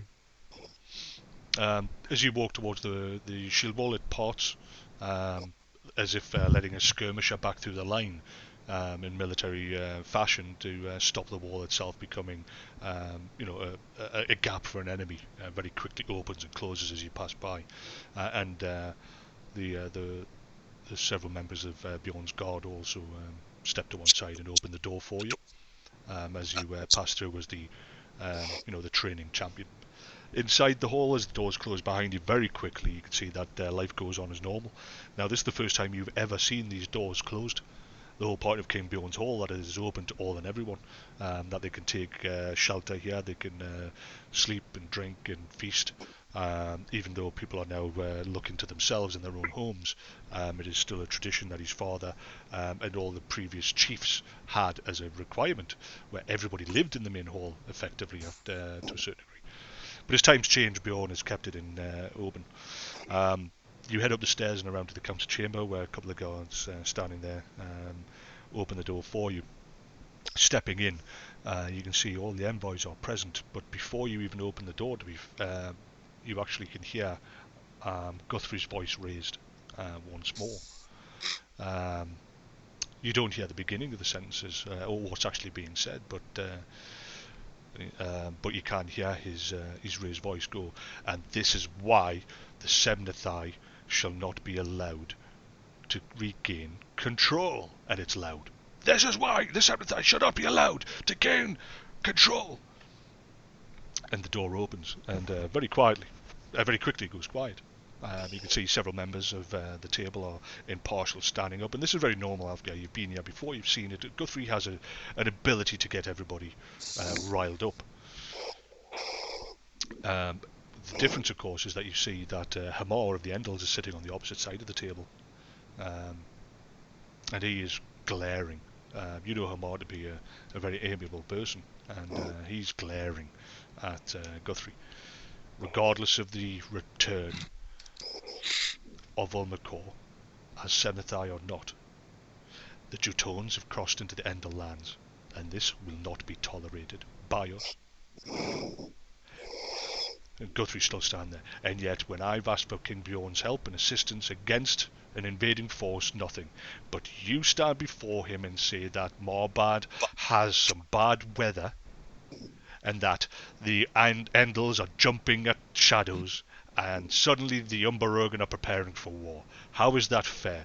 We are still allies and friends against a greater threat that you, Earforth, and he points at the Semnathai at the table, have said from the Semnathai that the Greenskin Horde will come across like a wave and that we must join. The Teutogens have taken advantage, they do not believe in this, and they have pushed to the point that the Thuringians, as allies, have invaded our lands. From the north, have the Norsemen. We have no choice. This is not an act of aggression. This is an act of desperation. Ulmakor himself said that he agreed with me, and if Bjorn hadn't stopped him coming into the hall, which, let's be obvious here, Tal and Ulrich forbid, when that happens, I will not be talked to as if I am not here. Ulmakor, through Caradoc, is no longer welcome in my hall, and that is an end to it, Guthrie. King Bjorn, I apologise. You note that the Cherusians, the Odosius, and the Tulutans are very noticeably quiet. You have taken your seat. Alvar is also there. King Bjorn looks to you. Guthrie, a moment. Alfgeir, I have heard that you left the town. I sent word that you were to be summoned here. It has taken some time. I assume that you have not been able to be found and that you have returned. What has been happening? What has the Semnathai and the Vaktari been up to? We followed the creature that had left the castle to the northeast, entered a forest where we were met by Ulrich and Tal. We had a short meeting where they told me about the invasion of the Greenskins from the north. 5 new kind of chaos gods who are working against to wipe out humanity and all creation. I've been chosen as a champion of Ulrich. The dwarfs a champion of Grimnalsh. Karadak is the champion of Tal, and Ulmakor is overseeing the whole thing. Essentially, they said, "Get your shit together, or you're all dead."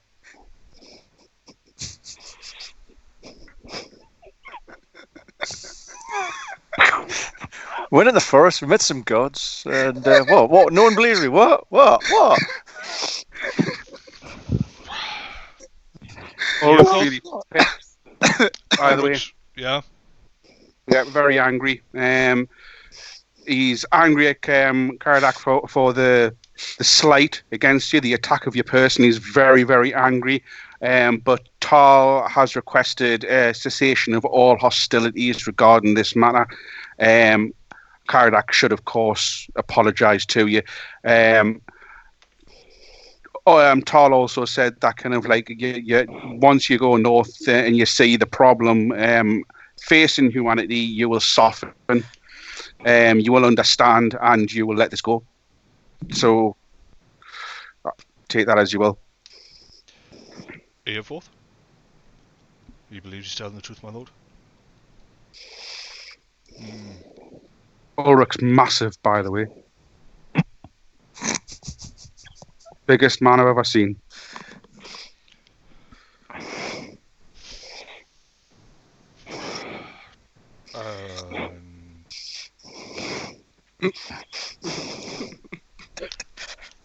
Thank you, Alfgear.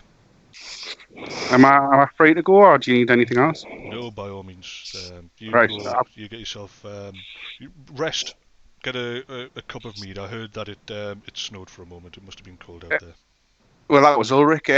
But there's a new demigod who is with us at the moment, and he is helping kind of like further the cause or whatever. He's a bit of a girl, but very rude. Probably going to execute him when he talks to you. Just bear in mind he is a demigod, like a son of a god and all that. So I mean, he's going to be going around. Yes. Also, more information. The Chaos Gods are birthing kids basically and send them into the world. So they're probably all spying at the moment. And do you know them kind of like them scratchy marks on the entrance to the kind of like the walled off area? He points out a table to the side. Those, yeah, them ancient writings from a pair of kind of dark but not chaotic gods, as it were. They were more kind of like working against everything. They didn't really care who they were working against, as long as they were working against something.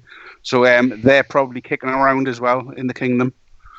In the kingdom, probably. So we've got a lot to worry about, and the gods basically came in and put their foot down. And on top of that, the prophecy that Ulmakor brought. Was there a talk of the prophecy of my son? Yes. Massive, huge deal. His destiny is monstrous and awesome.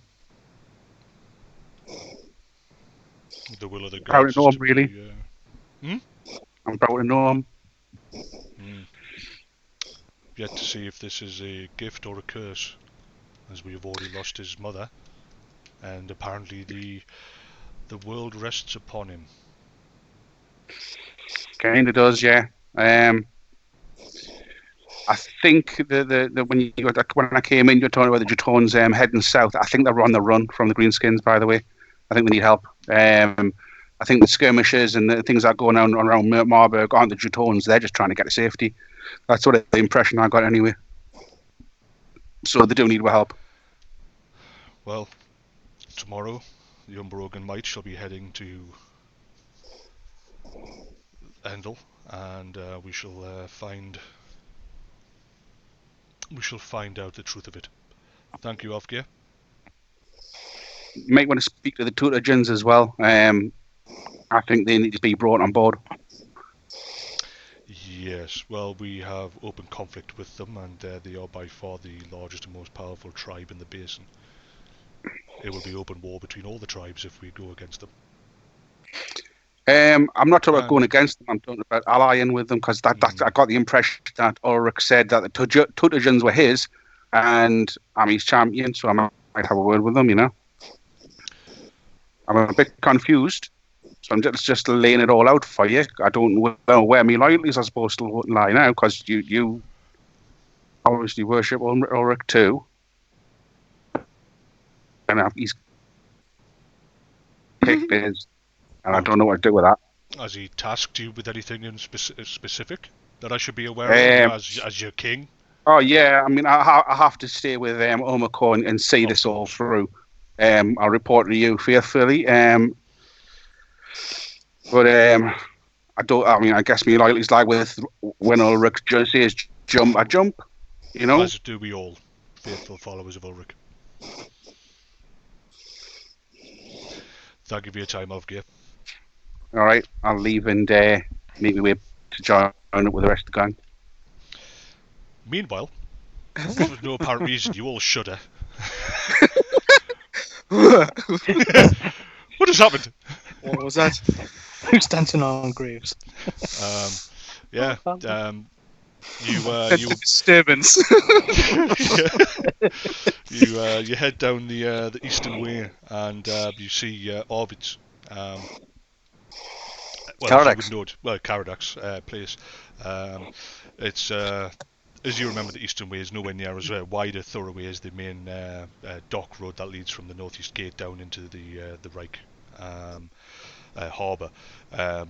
It's it's big enough for a wagon and perhaps one person to walk side by side. Opposite is a butcher's, and beside that a dyer's. You can see that the wares of the day are still out the front, and there's the red that is being dyed into the cloth is mixing with that of the blood.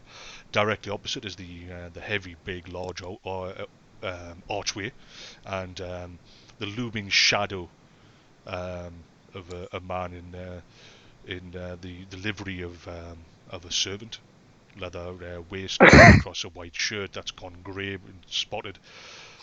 As he sees you approach, you see his face is heavily scarred, 3 ritualistic scars across the cheeks. That is being the sign of the Thuringian. The Thuringian berserker, recognised amongst the berserkers as a berserker. It's a sign that is for the Thuringians alone, and not known outside of the tribe as to their reason.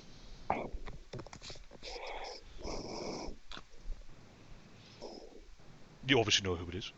Red. Yeah. So as I approach, I'll nod and say, Red. Boss. Is Nestor inside? He is. He's attending to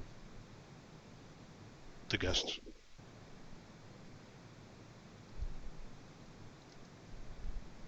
Nice. Walk in. Follow in. Head on in. He nods. The best you're going to get out of Thuringian. He nods at Ulmakor. Looks at Grim. Almost praising himself, and you step through into the archway. Inside you can see that Caradox, or Arvids as it was known, has undergone a facelift effectively. White stone washed walls, which were once open to the sky, you can now see has a lattice work above it, still letting in the sun itself but protecting it from the elements. The fountain now you can see is neatly pruned flowers of multiple different colours, whereas originally it was just a normal sitting area with water, with 2 fish spitting towards each other. You can now see that there's a lot of plants have been crafted and cut to surround it.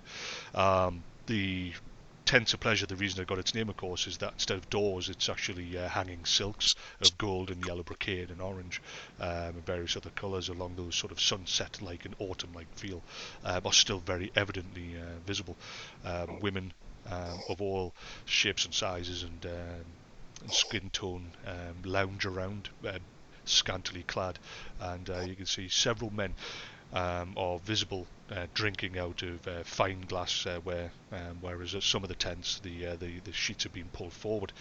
The difference, of course, is clearly, whereas Arvid's under Arvid and in those days it was open to all. Here, and this was before the monetary system, here of course you see that the men are more groomed. They don't have that look of the dock worker, the fisherman. There is evidence that there's a warrior there, but he seems to be having, unless that's his tastes run to it, the least of the lovely women. The rest seem to be men that consider themselves to be well off, or at least are able to afford something above themselves. Gentlemen, welcome to my home.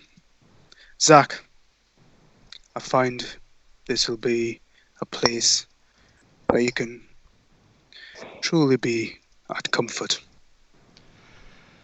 It'll do. Do I have private quarters? Yes. Excellent. Well, I knew you weren't expecting me, so I'm more than happy to 1, 2, 3. These 5 in a common room for now. After all, after such a long journey, lovemaking is the best medicine to regain one's strength. Yeah, take your pick. I don't even know how these things work. I usually do the same. Point. I love you 5. Yes, I know he's with you, but not anymore. That'll do. He points at the main lounge when he wanders in. This will be my suite. Gentlemen, I shall see you shortly. Or not. He pulls the curtains across in front of you. I guess that's his new room. Drinks on him then.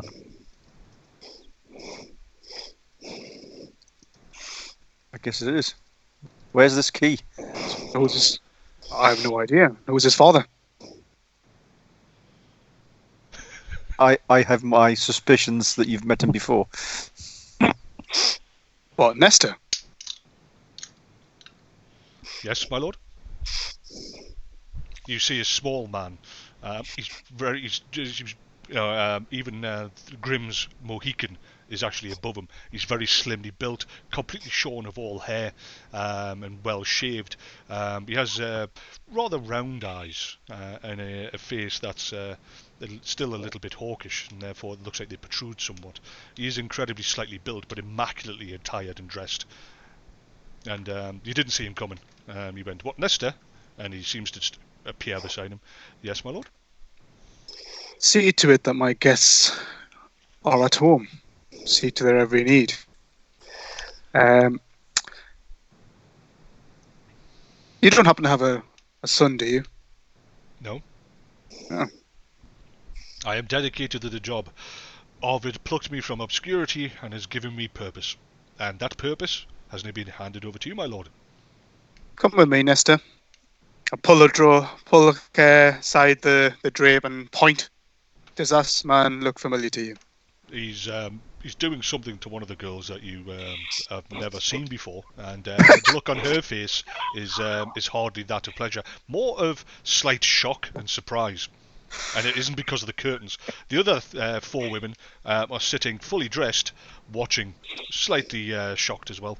No, I have never in my years seen any of that, and I don't quite know what that is. And oh my god. Well, this is a twist on what we like to call the 4-fingered candy. Nice. You'll have to... Well, I'm going to say you're going to have to show me, but I think I've seen enough. He's literally... So... Nestor, does this... I mean, this doesn't even shock me. It should shock me, but it doesn't. That's shocking. Well, my lord... Oh, Definitely. too shocking. Yes, I would like to continue with this. Too much detail. Wait a second, I just need some private time. Oh, the camera broke. Oh. Clutching me pearls. So, does this gentleman look remotely familiar to you, Nestor? He doesn't, and if you wish me to throttle him for whatever he's doing to that girl, just ask me. I am more than happy. I could call in Red. I don't think that will be. Who's Red? Yep. Says Zacharias. Zacharias, please be gentle with that lovely lady. I would be nothing other than, have you got any grapes, a goat, and some soured milk? It's quite a specific litany. I'm sure Nestor can make those arrangements. If you wish it, my lord. Zacharias. What's your dad's name? Renald?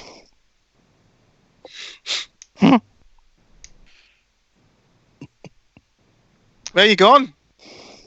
Quite blurry. It's too much. X-rayed. We can't see it anymore. That trickster. Yeah, he's now blurred. What's your Well, dad's no, name? wait. Yeah. Sounds like Japanese. Can't show you that. Oh yes, I forgot. Ladies, you will have to wait for me. Get comfortable. And when the milk arrives, make sure that only 2/3 of you are covered. And I'll show you what to do with the grapes later. But of course the goat, make sure he's warm for me. And he steps out pulling his trousers up. Right. Show me. Show you what? My father's room. Oh, of course. Nestor, My lord.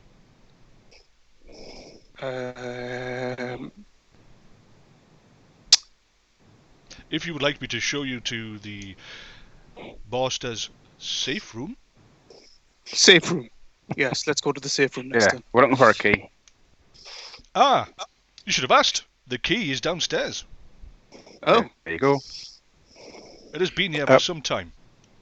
oh, We let's need it. take us It to the needs to key. go to Ulmakor. As he walks along. Well, my lord, I have tried to feed it, but it will not feed. And yet I don't know what it's sustained upon. I can't even get clothes on it. It's just frozen in place. He walks ahead and he takes you to a very, well, to two of you anyway, a familiar path. Past the actual official office to the stairs. You head downstairs into the old dwarven ruins, and well, not ruins, the tunnel network. And you can see that it is well lit, unlike in Arvid's Day where it was kept dark. He passes by the third door on the right and stops by the doorway that you had difficulty with, where Erstat had kept the last of the Vaktari before your arrival. He opens the door, and inside you can see a single bed, and on the bed, curled up, is the naked form of a human male. Short hair, average build, curled up in a complete fetal position, eyes closed, breathing evenly as if in sleep. Who is We'll this, leave it there. Nestor? Oh, what?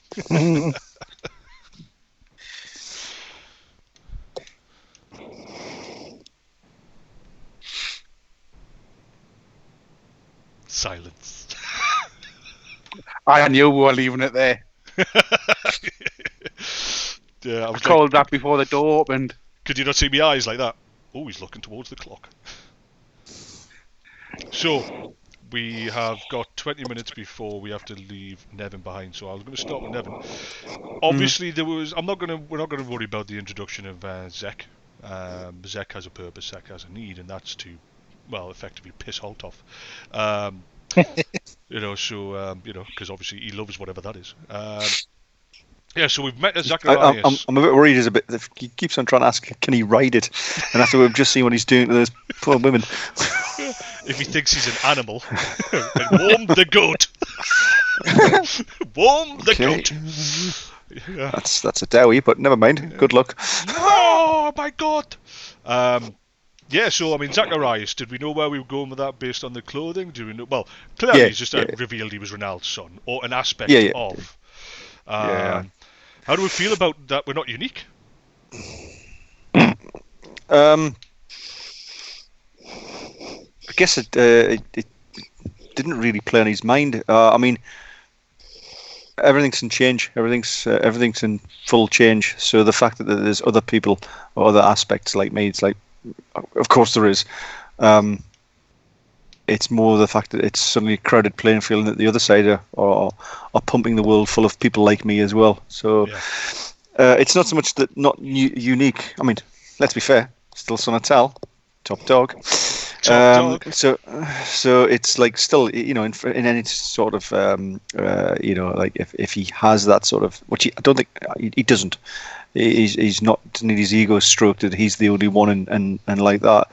It's more the fact that there's a power base that it will be turning up that isn't Semnathar, that he was used to interacting with, and of course his first meeting with another unique character is this nutter, who is like is just basically his dad times 10, no filter. So it's like, oh right, okay. Well, they're going to be easy to spot then, aren't they? Because they're going to almost be like caricatures of themselves. So that's basically that's where he is. He's not concerned about that. He's more concerned about the fact that he's being directed yet again to make too much. He just can't handle it. You talk too long. It is that he's going to have to make the hard choices, and the fact that his father's specifically reminded him of that suggests there's some hard choices are on their way. Pizza or kebab. I don't know if he's talking off screen. The wife just walked in and went, "Want a dinner? Pizza or kebab?" So yeah, no, obviously. I was thinking of the context of the goat. Pizza or kebab? Oh, you freak! So yeah, no, I mean, clearly, obviously, we have a situation there. And yes, he has. Of everything he said, he was giving a lot of information there. And the delivery was slightly changed simply because I was aware that there was a lot of writing going on. So I was trying to slow down the delivery of said information, but also keep it flowing. Now, clearly, I think the message that you took, from my point of view, would be that if you were to say, no, he's turned up to say, remember who you are, effectively. Here's some information. What's the direct impact on me right now? We're going to have to take this key. We're going to have to head to the Black Garden, and he doesn't know. There's something that he's been kept in the dark that he's comfortable with. He's aware that he doesn't know something and it's been kept from him. He agrees with it. But he's not particularly bothered about it. For me, it was just the fact that, clearly there's a, that's why Zach's here. Yes, right. That's a linear thought process, but it's the fact that he went and just remember you're going to have to make those hard decisions. Like, oh crap, there's some hard decisions coming, isn't there? There's some things that people are going to go, well, I wasn't very nice. Like, yeah, well, yeah. Yeah. You will have to ride the Dowie. And that's the thing, is because you've got people around you here. We know that we've got Grim. That's it's not disillusioned. He's broken. We know that. He's disassociated with everything around him. He was different from the rest of the Dowiers could be. You're having problems with Karadak. There is an issue that's been servicing that needs to be dealt with. And of course you've got the young Alfgeir, who is the impressionable but young champion of the Umber Ogan. Do you think that these hard choices are going to have to be also you'll be aware of the interaction with the rest of the Chosen around you? I've got no insight as to the nature or the complexity of the choices. I just know that there's going to be some that it'll be like, oh, right. And history, if it survives, will not look favourably on some of these choices, and it'll take some time before they'll go, well, I'm glad he did that, but I wouldn't want to be there at the time. So that's the bit that's just like, great. Not happy times in Ulmakor's life, is it? It's not like, oh, I'm having a bit of a holiday, Dad. No. Oh, right. Yeah, not yet. Not yet.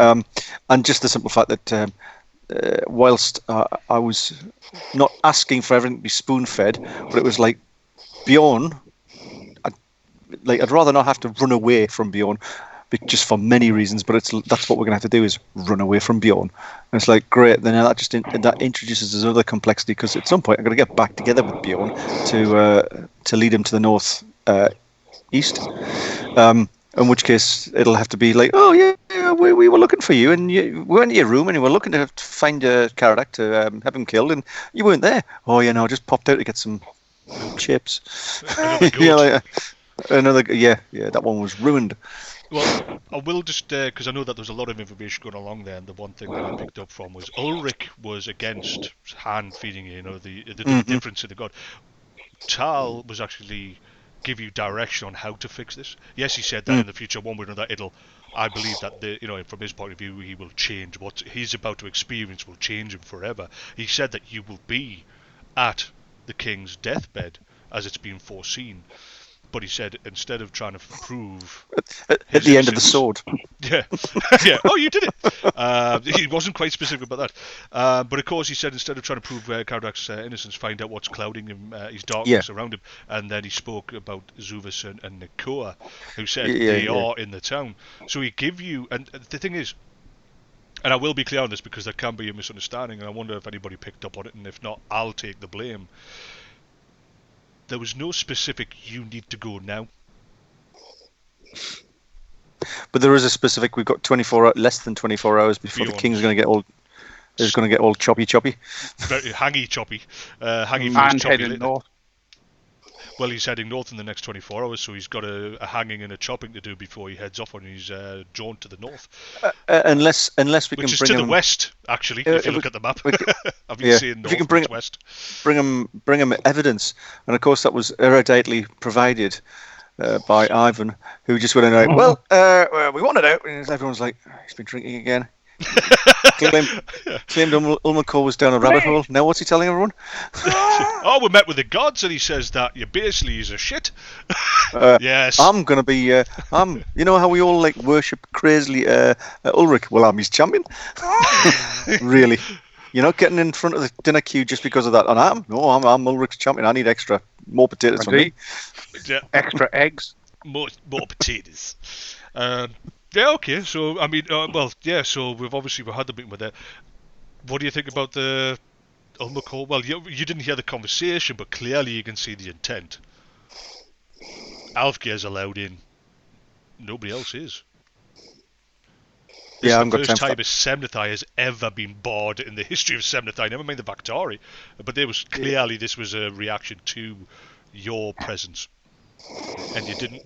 Was it just no? We need to get the key. We'll let him have his small victory here. Yeah. It's just like not worth pissing around because I'll blow a hole straight through that honor guard without knowing what's going on. It's not about dick swinging. Yeah. But that little victory kind of got torpedoed straight away, though, didn't it? Well, exactly. Yeah. Because I came bearing tidings from the gods. I just knocked this shit off. It's all right, soon you'll not be welcomed either. That's right. I'm the champion, Ulrich. Yeah, as you walk out the door, big swinging dick now. Yeah. As you walk out the door, Nicholas is like, "And you're bod." Yeah. That's why I was laughing at. And visit him's going, "La bloody, bloody, bloody, blah." And the next scene he'd be like, "And stay out." Psycho. Ulrich said, "Speak clearly, speak clearly and honestly, and go things straight on." So he did. That was the plan. Yeah, it was literally, I've been told to do this, so this is what you're getting, Yep. Ulrich has said, yep. No bullshit. Here's the facts. Ignore them at your peril. Of course, that's the other thing, is neither one of you got to see the slight change, I suppose, really, from Ulmakor, the tone change. But as a viewer, you get to see that Earforth went, did whatever he was going to do, and called King Bjorn my lord. Mm. He is Semnathai, or was. Bye. I'm not talking to him anymore. Every time he gets a shock, he just disappears. So, because that's the thing is, Ulmakor hasn't really interacted really with Earforth, has he? No. He's not really. He's dark apprentice. I mean, light apprentice. But then, if you think about it, it's only been like 20 minutes since we got here. I know. Yeah. It's like, I've just been birthed from a rabbit hole of slime. Do you want to talk to me? In a minute. Got to go and see Dad. You were in a rabbit hole. Right, well, I'm going to move on to you, Karadak. The character Karadak, anyway. Talbot, how did you deal with it? You got shouted down by Ulrich. Tal showed you compassion. and you're not a direct line. He's told you that you've got an importance there, but the big reveal, or was it? You're Unbroken.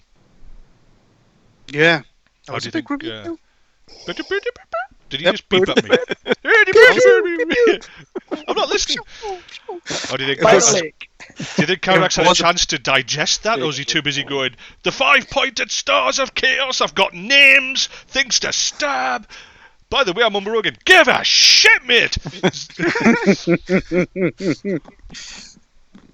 Well, no, he's taking it on board, but I mean, what can he really do? He's still being brought up as a Victoria. It's just like saying, yeah, and you were adopted. Okay. And you broke your king's arm. Yeah. Yeah? Yeah, you broke. Yeah. That's a double fucking insult, isn't it, really? Let's be honest. Wait till King Bjorn hears about this. Yeah. You gotta go and train your son. Well. Oh, by the way, I'm actually one of you guys. I'm on Unbroken. So this Double makes hit. it right. Oh, full treason then. That okay. would be the time to challenge the king for the kind of like the premiership. Oh, yeah. So, do we Because need he's King Bjorn, already or in do we need weakened state. me? Yeah. Well, you have to fight me champion first. Right, so I'm going to do him. Oh, this is going to get awkward. And then I'll have your crown. Meanwhile, Kane's got ruffling through his nose like, what? So Karadak kills Alvar.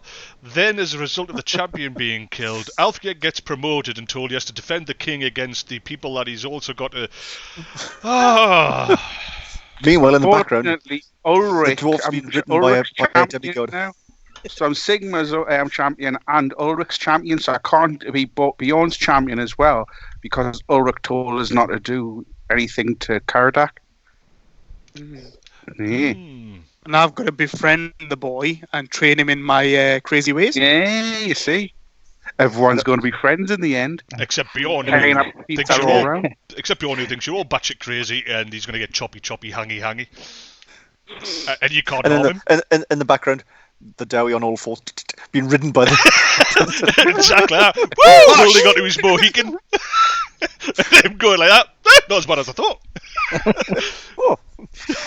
And suddenly his life becomes turned around and he goes away from the Slayer God. Goes like, I actually have a purpose. Yeah, fuck you, Grimnir. Come here, goat. Goat! That's my new name. Goaty! I have goat. Oh shit! How do you fancy? That's not what I meant. Yeah. How does Karadak? How's he taking Zacharias? Elisar? I think they'll make they'll hit it off. I think they've got a lot in common. Yeah. You mean that he's basically went, your bro to Ulmakor said, what the hell is that? At the Dowie, and sort of completely ignored Alfgeir for the time being.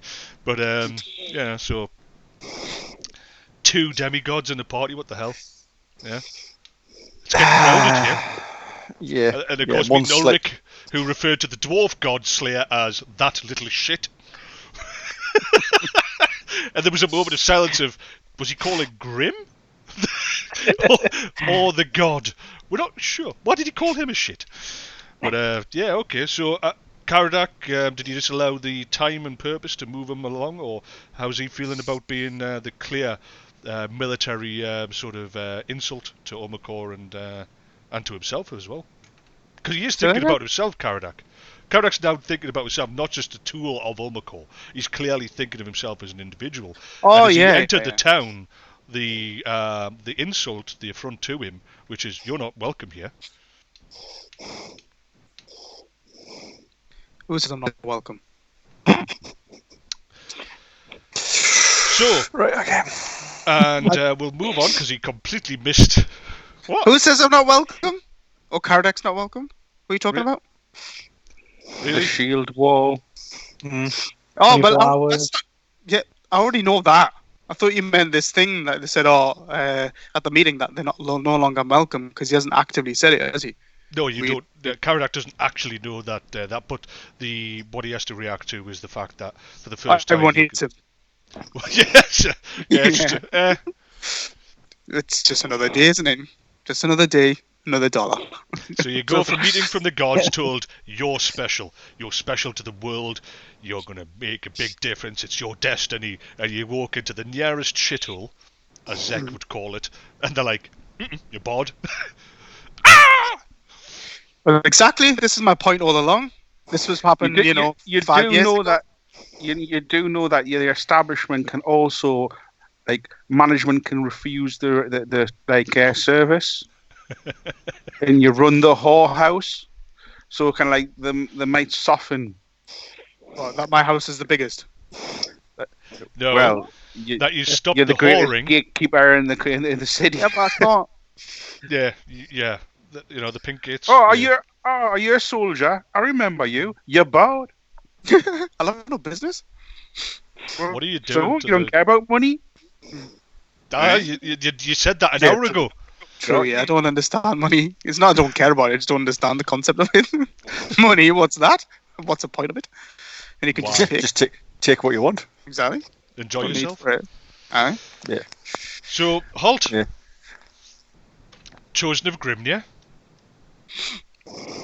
How you feel? That was unseen. Didn't see that one coming. Yeah. So excellent. Okay, straight to the point. So moving on to Ivan. Didn't see that coming.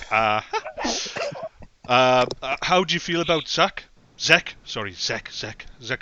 Elisar? Yeah, you have actually moved on to me. No, I'm talking to the top right. I thought so, because he thinks you're talking to me. No, I'm still talking to you, Holt. How do it? No, How's Yeah, Grim? look at him. How's Grim going to be? How's he going to deal with the chosen of Ronald? The son? Tremor. Well, I don't have to save him, so. If he dies, he dies. he dies, he's not on the save list. Fair enough. But yeah, no, how are you feeling? Do you like him? Does Grim He's like okay. him? Really? Grim's not bothered about him. Because Grim doesn't see it as directed at him regardless. Yeah. I'll be interested to see if Grim starts to react in a personal, sort of vendetta-like way.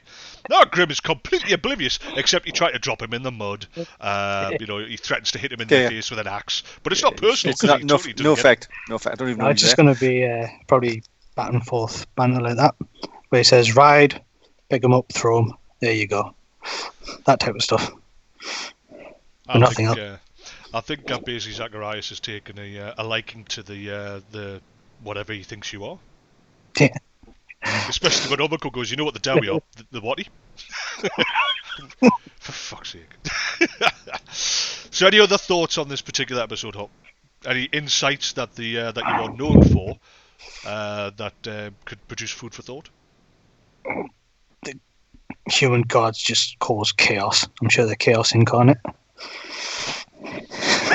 That's a hell of a twist. T- They're Yeah, chaos I was gods! Right, let's go and stab them! So what we need to do is kill all the humans. My life would have been so much easier then. Absolutely, yeah. Kill all humans. I'll start off with this city.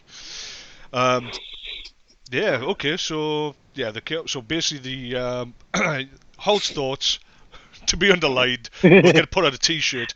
The human gods, even though he knows that Grimnia's involved, the human gods are chaos incarnate. Yes. Lovely jubbly. Ivan, thoughts? Mm-hmm. We have 60 seconds before we'll lose Nevin.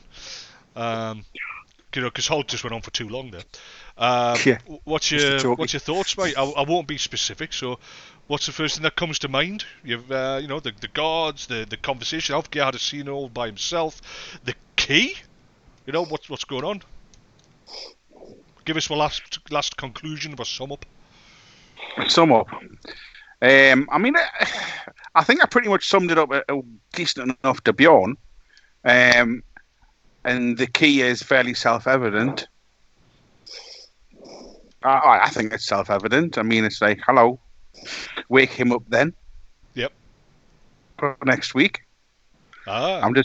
I'm just pleased that we got to the point where it happened, and kind of cope up a bit because things had kind of like bogged down a bit, and obviously that's when you saw me kind of like data burst the whole thing, that kind of like in there just to get it done and dusted and put everybody on the same page. Yep. I mean that.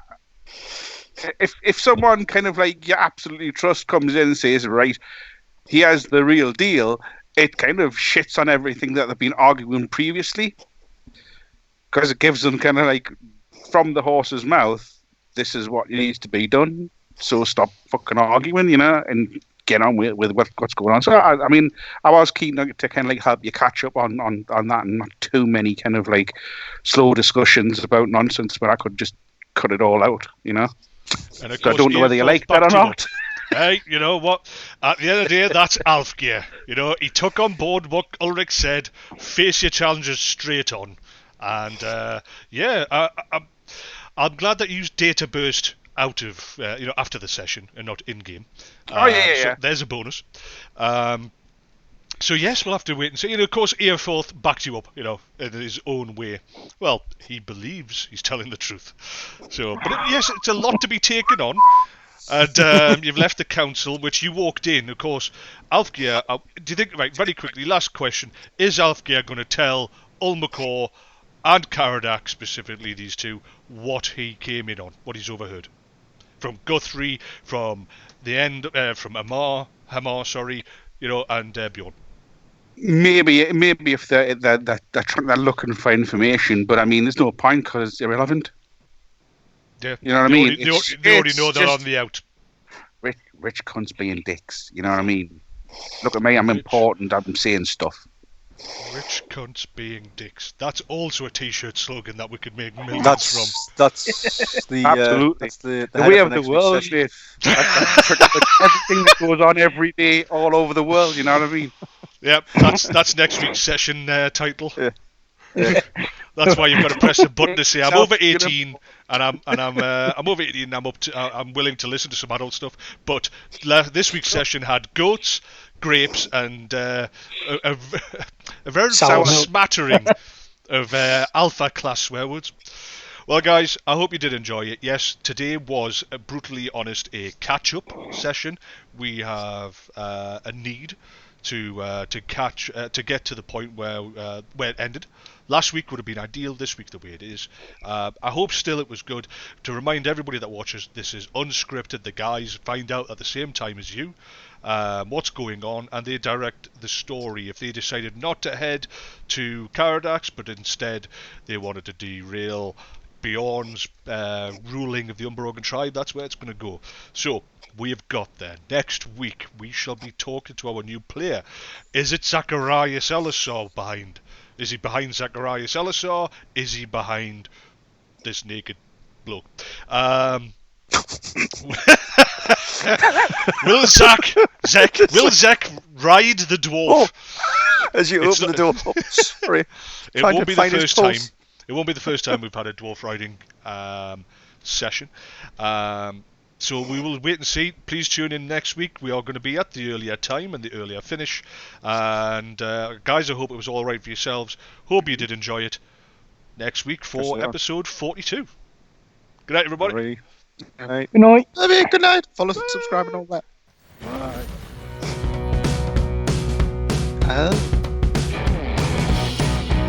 Bye.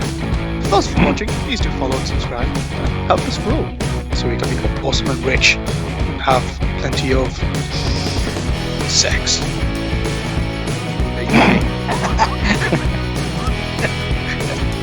It's not, is it? Oh, you thought you were joking? Oh, shit! So professional. I'm gonna go. Bye.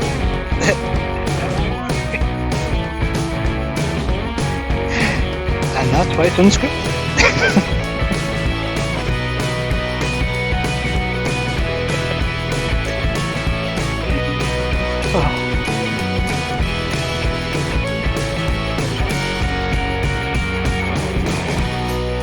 Did you?